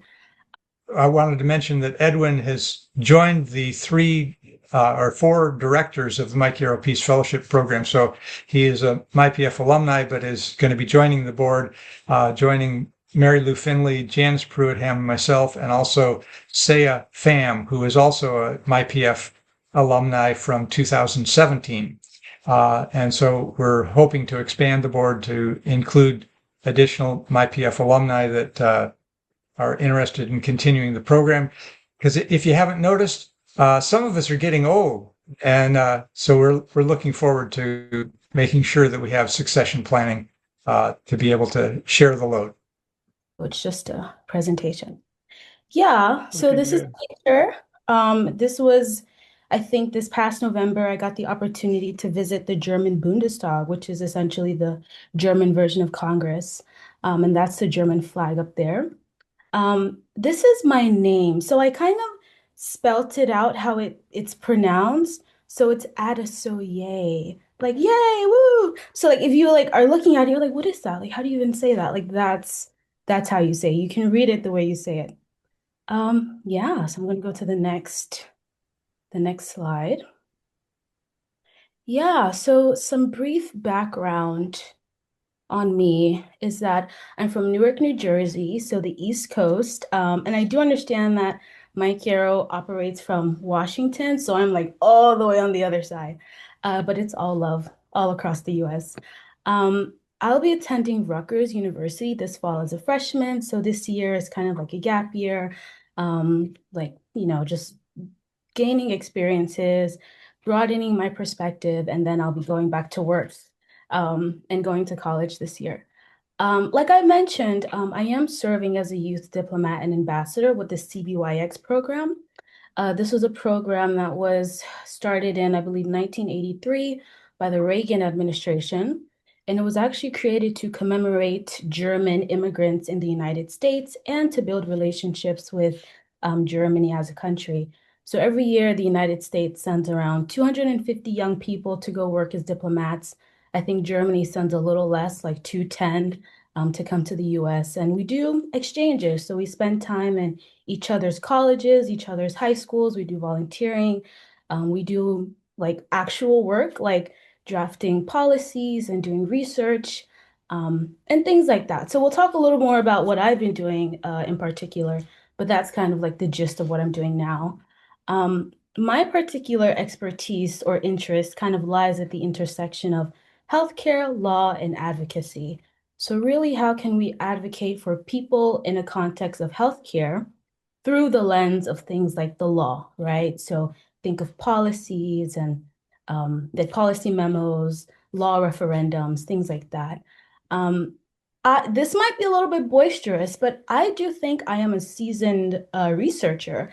I did preference like season yet early because I'm still young and I'm still getting the hold of it. But so far, like I've been doing a lot of research, and that actually ties into what my project is. So we'll see how that unfolds. And like I'm mentioning now, I have an extensive background in advocacy and healthcare reformations. And that would bring us to our next slide. So this is a brief look into my past. So since I was a kid, I've always been interested in advocacy.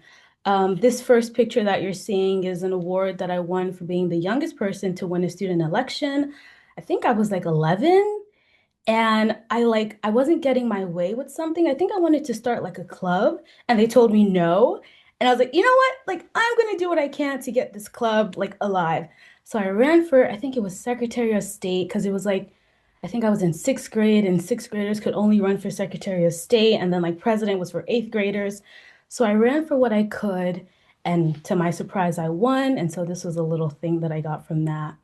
Then I went on to do debating. I saw some challenges in my high school. I got this really cool award from Princeton. I've given speeches at Barnard, and I've worked with members of our government, of course. This is Congressman Menendez, not the senior, the junior, so his son. And he actually represents my district, and so I was part of his youth advisory board when I was a senior in high school. And I specifically worked with really essentially working as a liaison to make him understand the urban challenges that we're having in healthcare, specifically when it comes to Black maternal health. This last picture here was a thesis presentation where I presented one of my research papers, and my first research paper, which was titled A Comprehensive Investigation into Discrepancies in Healthcare Faced by Black Individuals and Women, Examining Socioeconomic, Structural, and Cultural Barriers to Equity in Care. So I think that's a really great title because it kind of encompasses all the research that I do. Like I mentioned, I'm kind of at the intersection of healthcare, advocacy, and law. So examining healthcare discrepancies through laws, policies, legislation, and civil engagement. So this is kind of a look into all the things that I've done in my past that have kind of led me to where I am now. And now we're going to be going to the most exciting thing, which is actually my project. I love my project, and I hope you love my project too. So my project is titled the Health Equity Insight Database, or HIDE for short. And as I stated here, it's a prototype database system designed to identify, monitor, and visualize healthcare disparities across demographic and geographic populations. So specifically, I'm looking at urban communities like my own, Newark, New Jersey.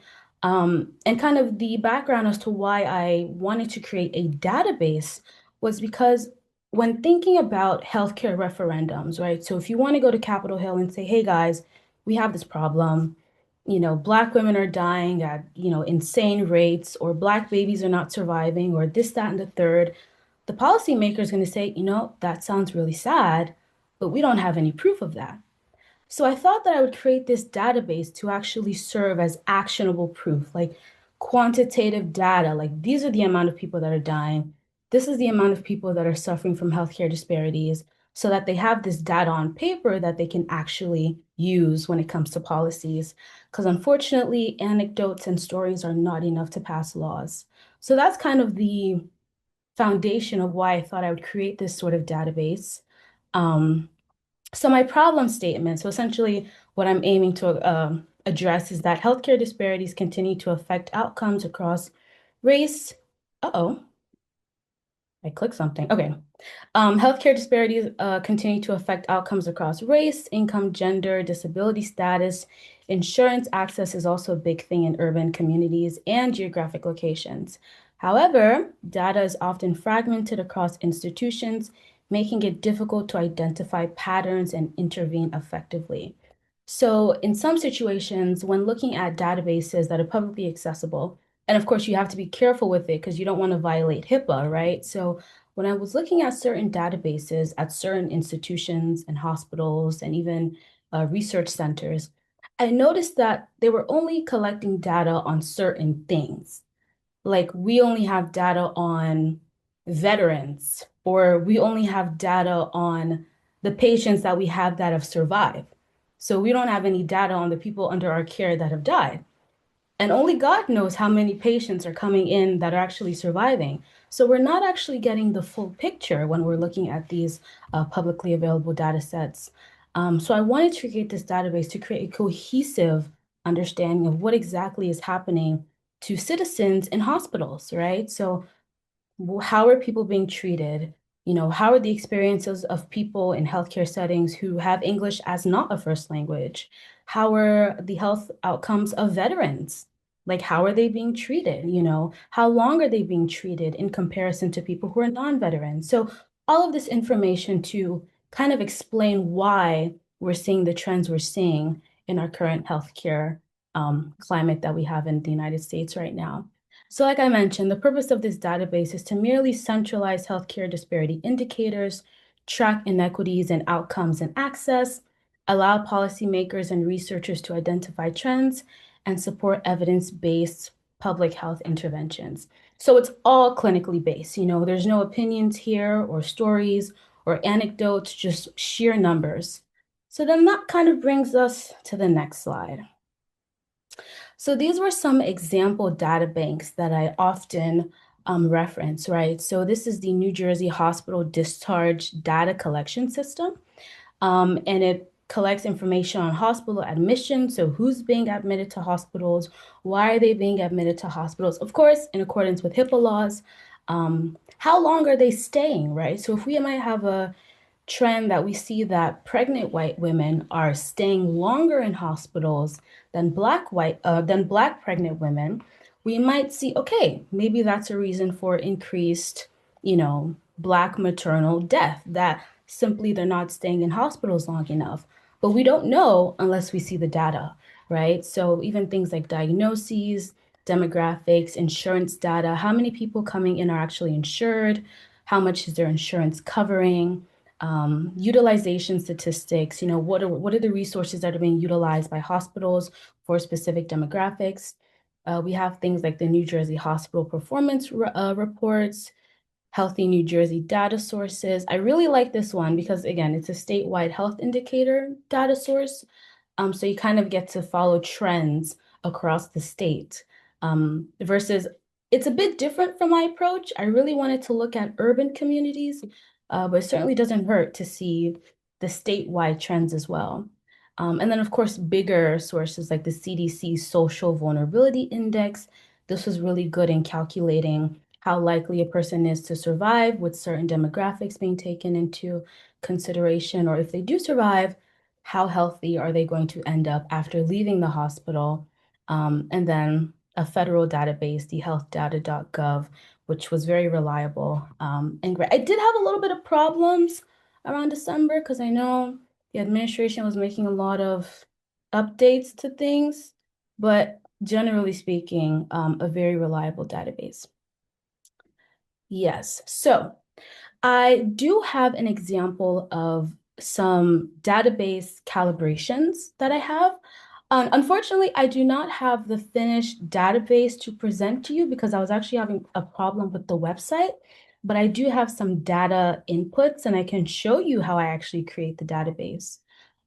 So for the portion that I'll show you, the theme for this particular section was the overall perceived social support of patients in accordance to their sex, age, and degree of urbanization.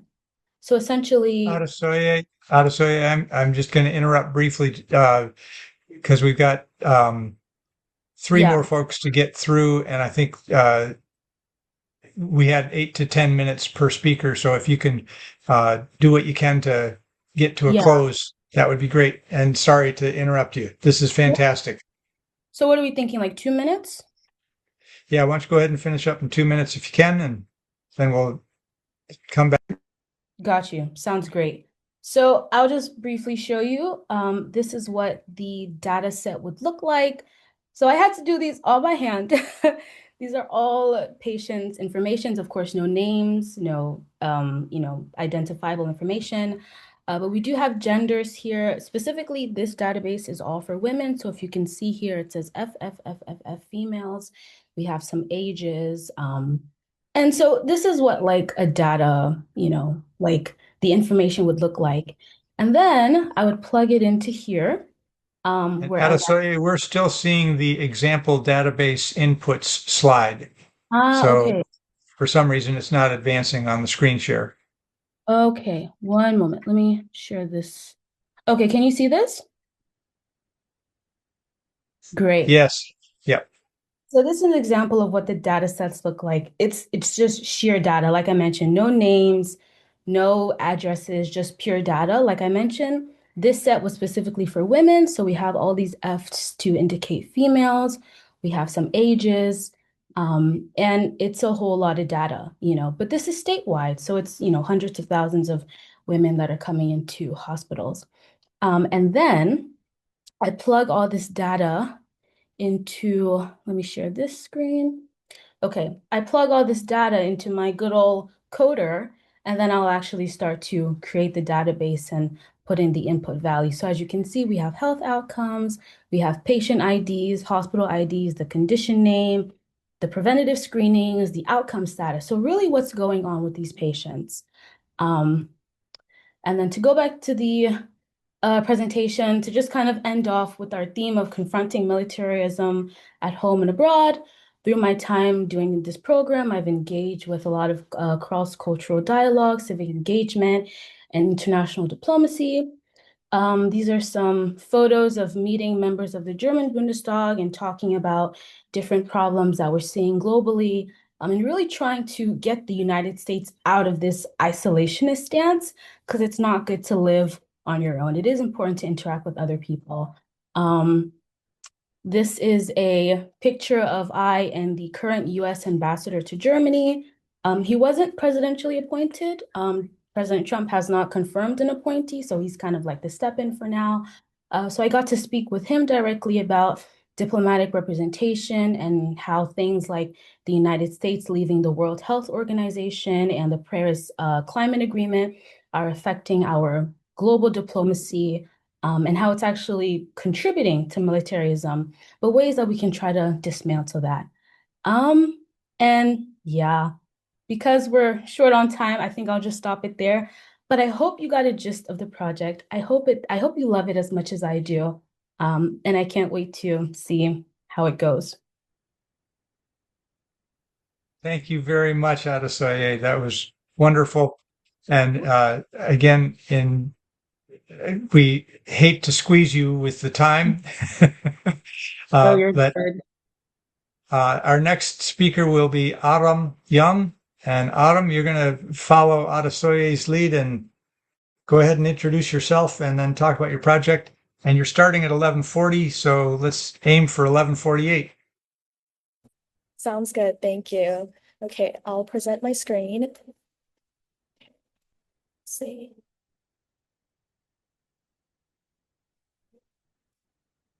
Can everyone see my screen?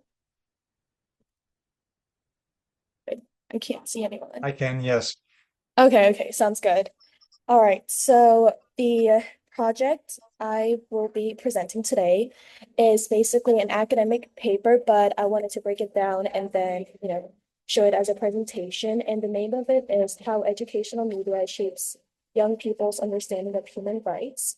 And my apologies in advance if you can hear like background noise. I'm currently outside because I'm traveling for summer break, but okay, so here's a little about me. I'm currently 17 years old and I'm living on the southeast coast, so in Greenville, South Carolina, and I've been living here since 2016. I was born in Seoul, South Korea, and then I moved to the Dominican Republic when I was about 5 years old, and then attended a school there for about 2 to 3 years, and then moved here. This fall, I'll be attending Cornell, and I am looking at double majoring in government and East Asian studies or China and Pacific Asian studies. I'm interested in law, global affairs, and foreign service work, and currently I'm working full-time as a summer intern at my county solicitor's office. Okay, so before we dive into my project, I just wanted to present the problem relevant to my project. So young people are not uninformed about the existence of human rights issue, but I often notice that their understanding is often surface level, inconsistent, or anchored towards social media, the current news we see online rather than broader principles. So I decided to create a Google Form survey after noticing that gap in human rights education personally and also in my own community, as well as the international community based on my experiences living across different countries and meeting different people. So the first thing is that the awareness we have doesn't really mean like literacy or like deep understanding of human rights because many students and youth today encounter topics like immigration, inequality, and government power mainly through short news clips or like Reels or TikTok. And like because of that, I think our understanding can often feel incomplete or really strongly emotional and lacking broader, accurate, credible context. And also these main platforms produces effect-driven impressions that are not actual knowledge about human rights. And also some of the platforms can be tied to news cycles or trend at the time, often politics, and not necessarily universal human rights principles with the community. Okay, so diving right into my research question, I decided to look at can structured educational media meaningfully improve how youth ages 14 through 18 understand, define, and engage with human rights concepts. So I decided to focus on students aged 14 through 18, primarily high school students, using a pre-survey and a post-survey design after exposing them to education and human rights curriculum. And then, so what they did was participants first completed a survey that measured their baseline understanding of human rights, including how to define it, what issues they connect to it, and how confident they feel discussing it. And then after reviewing educational materials attached to the survey, they complete a second survey that looks at changes in their understanding, emotional responses, and also their confidence levels if there are any changes. So just three main points. The study measures the following within a survey, shifts in the understanding of human rights, changes in issue association, and also growth in emotional engagement and self-reported confidence. Okay, so also some more information on the problem is that Since 1994, the United Nations has formally recognized human rights education, in short for HRE, as an important global factor. And then they define it through a tripartite framework. So the first thing is education about human rights, which is knowing the content and legal instruments. Education through human rights, which is modeling the rights process into curriculum through teaching. And then education for human rights, which is basically building the actual capacity to uphold and defend them. And then some of the gaps that scholars have pointed out, like Professor Tibbets back in 2002, he said that human rights education often relies on a model focused on teaching values, empathy, and awareness, rather than building strong critical thinking, evidence-based analysis, legal reasoning, or policy evaluation. On the other hand, Professor Bajaj, I think, also said like effective human rights education should not only teach students to know about human rights, but should also help them become people who can understand those things. Okay, so a brief overview of my methods. I mentioned it before, but just to break it down, first thing is pre-survey that I sent out across youth, primarily where I live, South Carolina, and also students from like Connecticut also answered. So a pre-survey, and then media exposure and educational materials, post-survey, and then an analysis. Okay, so here are some screenshots I attached of my Google form. So there were a lot of questions. I broke it down into around 4 different sections. Yeah. Okay, so the first question, I'm not going to read them all because I don't think we have that much time, but for example, start off in your own terms, what is human rights? Define human rights in your own words. And where have you learned about human rights or global issues? And they could like select all that apply, for example, school, social media, news, family or friends, or documentaries. And then moving over to the next section is basically asking them, what does human rights mean for you? And how confident are you in your understanding of human rights? And then etc. And yeah. And then when you hear the term human rights, which issues do you associate most with it? And then I had them select up to 3 or answer choices. And then this is just an example screenshots. And then I also did like a Likert scale from a scale of strongly agree, agree, neutral, disagree, or strongly disagree of their engagement with the following statements, like I understand what human rights are, and then or stories about real people help me better understand global issues, and etc. Okay, so moving on to my findings. Based on the findings from the Google form responses, I just turned it into this chart to better, present the findings. So the top issues students associated with human rights was racial inequality with 82%. Immigration came second with 74%. Freedom of speech came after with 68%. And then economic inequality, access to education, and environmental rights. And then also another thing that I wanted to share was some of the key baseline observations. So based on the responses from the students, responsibility attributed mainly to national governments and international NGOs. There was definitely low confidence defining human rights in academic context, but a lot of them tended to discuss them regarding like specific media issues they encountered on like social media platforms. And then also their human rights definitions were very brief and vague. And then I don't think they really seemed engaged with human rights issues. And then this is a quick snapshot of the post surveys. So after exposing them to human rights education material, I'm not going to read them all because I think we're short on time, but this I test screenshots. And then, so post-survey findings, I noticed some shifts. So there were more depth in definitions in human rights. For example, before when they were answering like human rights is a right that people deserve just because they're human. After the survey, after they answered on the the Google form, their definitions gained a little bit more specificity. I noticed, and then yeah, it was just a little bit more detailed, which was a good sign. And also, they expanded like responsibility of, I guess, human rights issues to more broader, like corporations or schools to as responsible for human rights. And also they seem more confident in like the Likert scale. It was a change I saw. And also they had more broader awareness of different kinds of human rights issues. So, in conclusion, this research demonstrated that educational media can serve as a very effective tool for bridging the gap between awareness and understanding. And at a time today when many young people encounter complex social issues through, emotionally driven media environments, structured human rights education offers a promising pathway towards deeper knowledge and informed participation for, on those issues.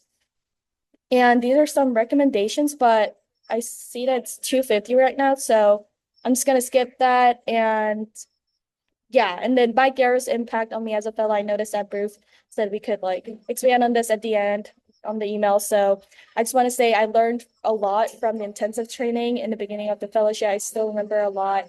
It was definitely several months ago, but I still remember it. I met a great community of youth activists and fellows across the nation. Like Adesoya, who's all the way in Germany. There's incredible mentors and in this space, and I really felt empowered to do meaningful change with helpful resources given.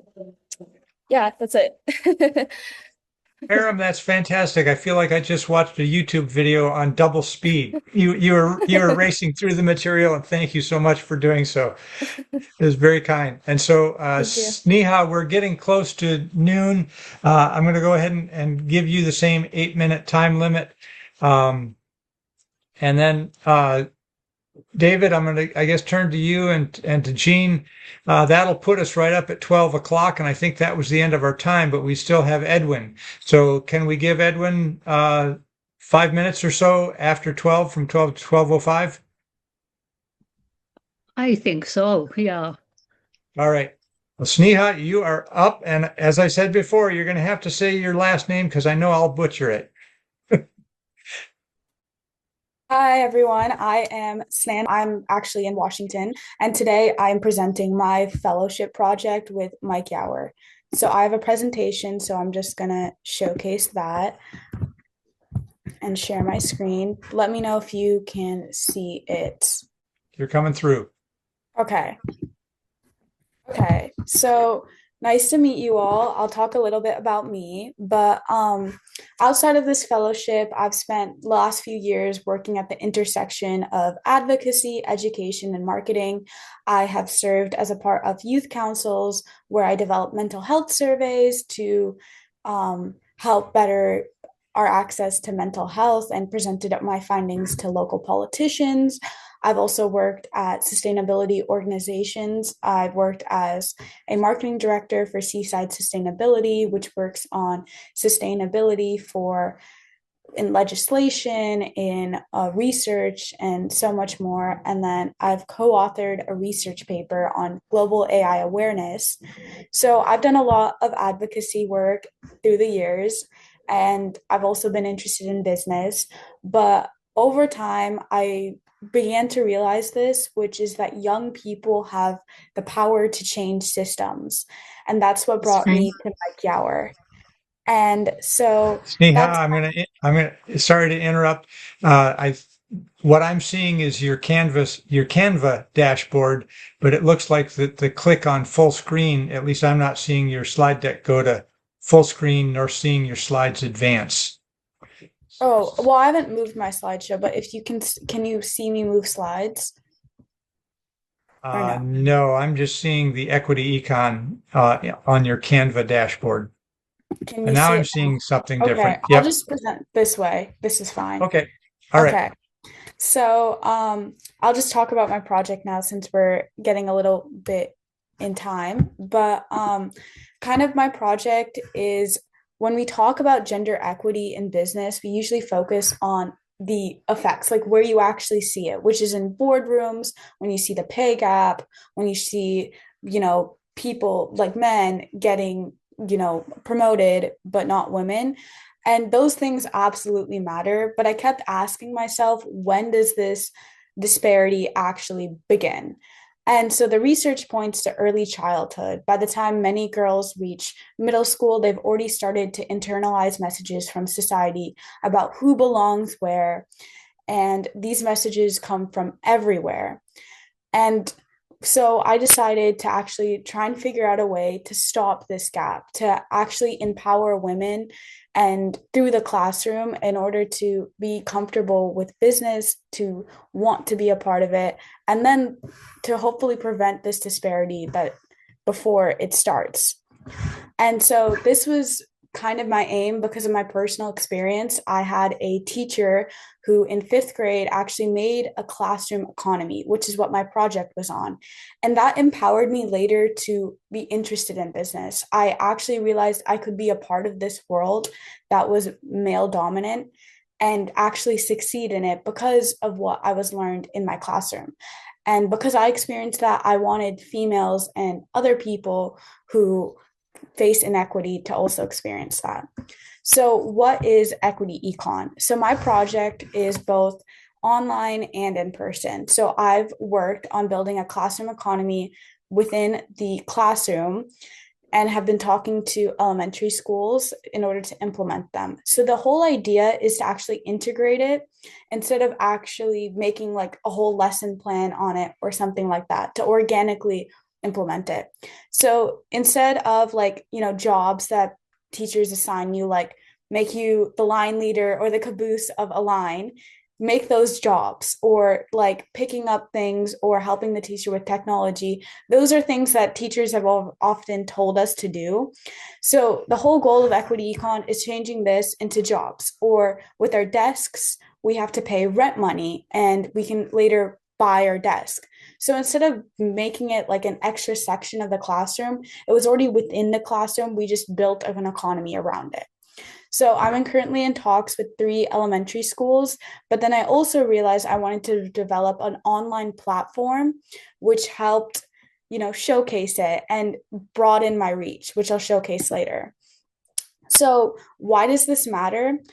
If you give early exposure to children, they'll be able to practice equitable economies, and those expectations go into adulthood.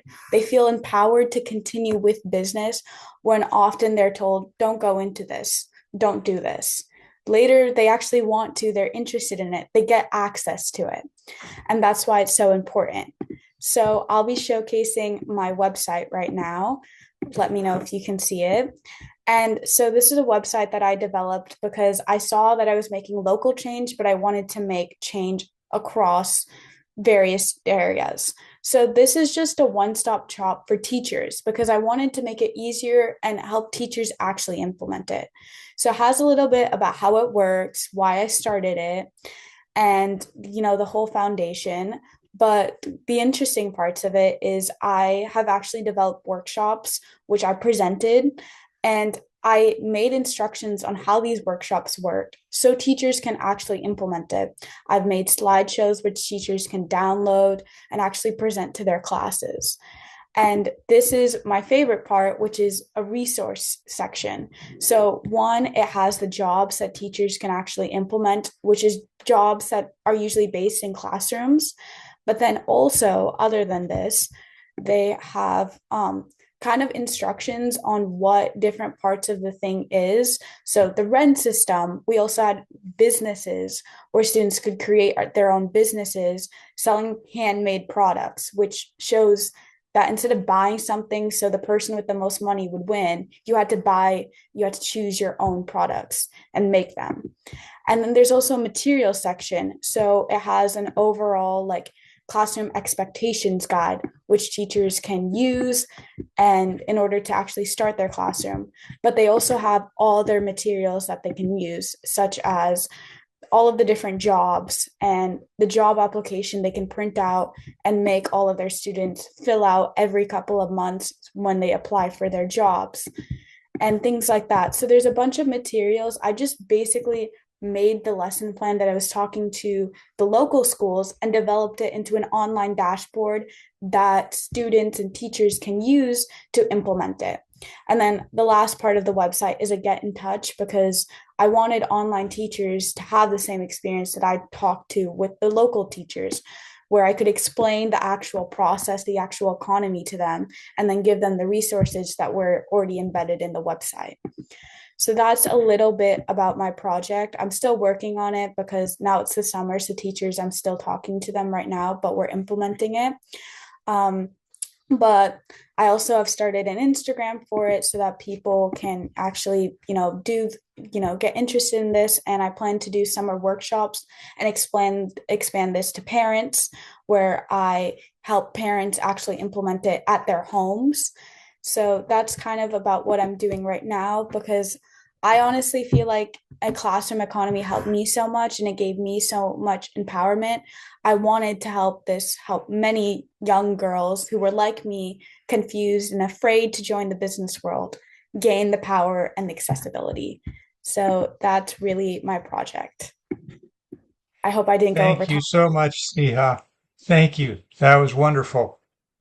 And yes, let's throw a little enthusiasm from the reaction thing in the chat, and everybody uh, non-verbally give some applause for all three of these Mike Yarrow Peace Fellows. Quite wonderful. Sneha, now we're going to turn to Edwin Carlos. And Edwin, as I said, is 2015 and 2016 Mike Yarrow Peace Fellow. Edwin, are you on board? And I think looks like you're Yes. starting your presentation. So I'm Yes, I going to am. turn it over to you. Yeah, so hi everyone. I am very happy to be here today. Back with FOR. I was able to reconnect with Bruce and Janice, and been happy to share some of the work of the past 10 years since I was a part of the Peace Fellowship program. And I am now a professor at Seattle U, just started this year in school psych. I finished my bachelor's in psych at Stanford and a PhD in school psychology at UC Berkeley. And I'm happy to be back in the Pacific Northwest and continuing the organizing work that the Peace Fellowship helped introduce me to, with the conversations about nonviolence and some of what I was working with on nonviolent communication. And so I have a timer here to make sure I stay in time, but I'll share briefly a bit about what I've been up to and some of the current work of anti-militarism that I've been engaged with. So once again, I was a part of the Peace Fellowship in 2015 and 2016, initially interested in concepts related to nonviolent communication. And so all of the learning around Kingian nonviolence was Hey, really how are you? interesting. Oops, I think someone might be unmuted. What's I can mute them. My end. Okay. So yeah, I really enjoyed the Peace Fellowship program. I learned a lot about just the broadness and the history of strong activism and organizing, especially against militarism during the Vietnam War, and religious-based activism.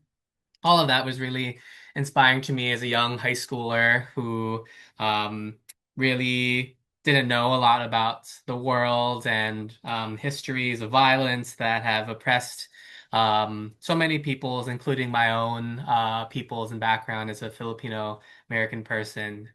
So that led me into really diving in college with organizing and activism relating to my Filipino identity, and introducing me to a multitude of organizations that I don't have time to talk about today.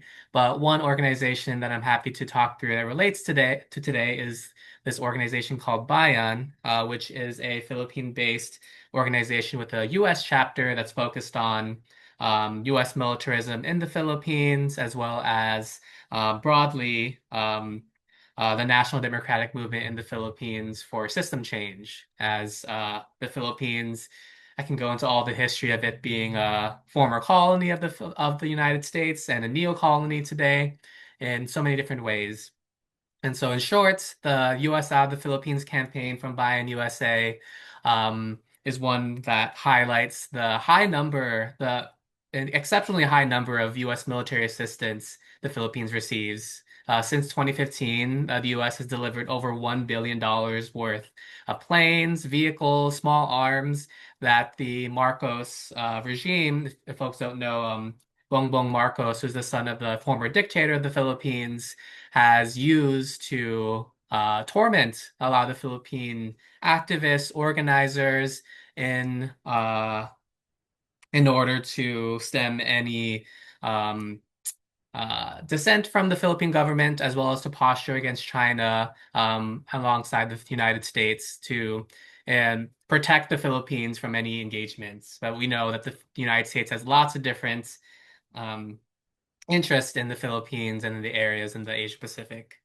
And so all of this is a violation of the 1987 Constitution, violation of national sovereignty. The U.S. military has done a lot of damage to the Philippine people in a lot of different ways. And so a lot of the goals of the campaign are to expose this heightening militarism in the Philippines and to build mass movements of Filipinos and allies against U.S. militarism. A lot of it starts at a lot of the different military bases here in the Washington area, as well as build this broad anti-war movement against militarism in the Asia Pacific.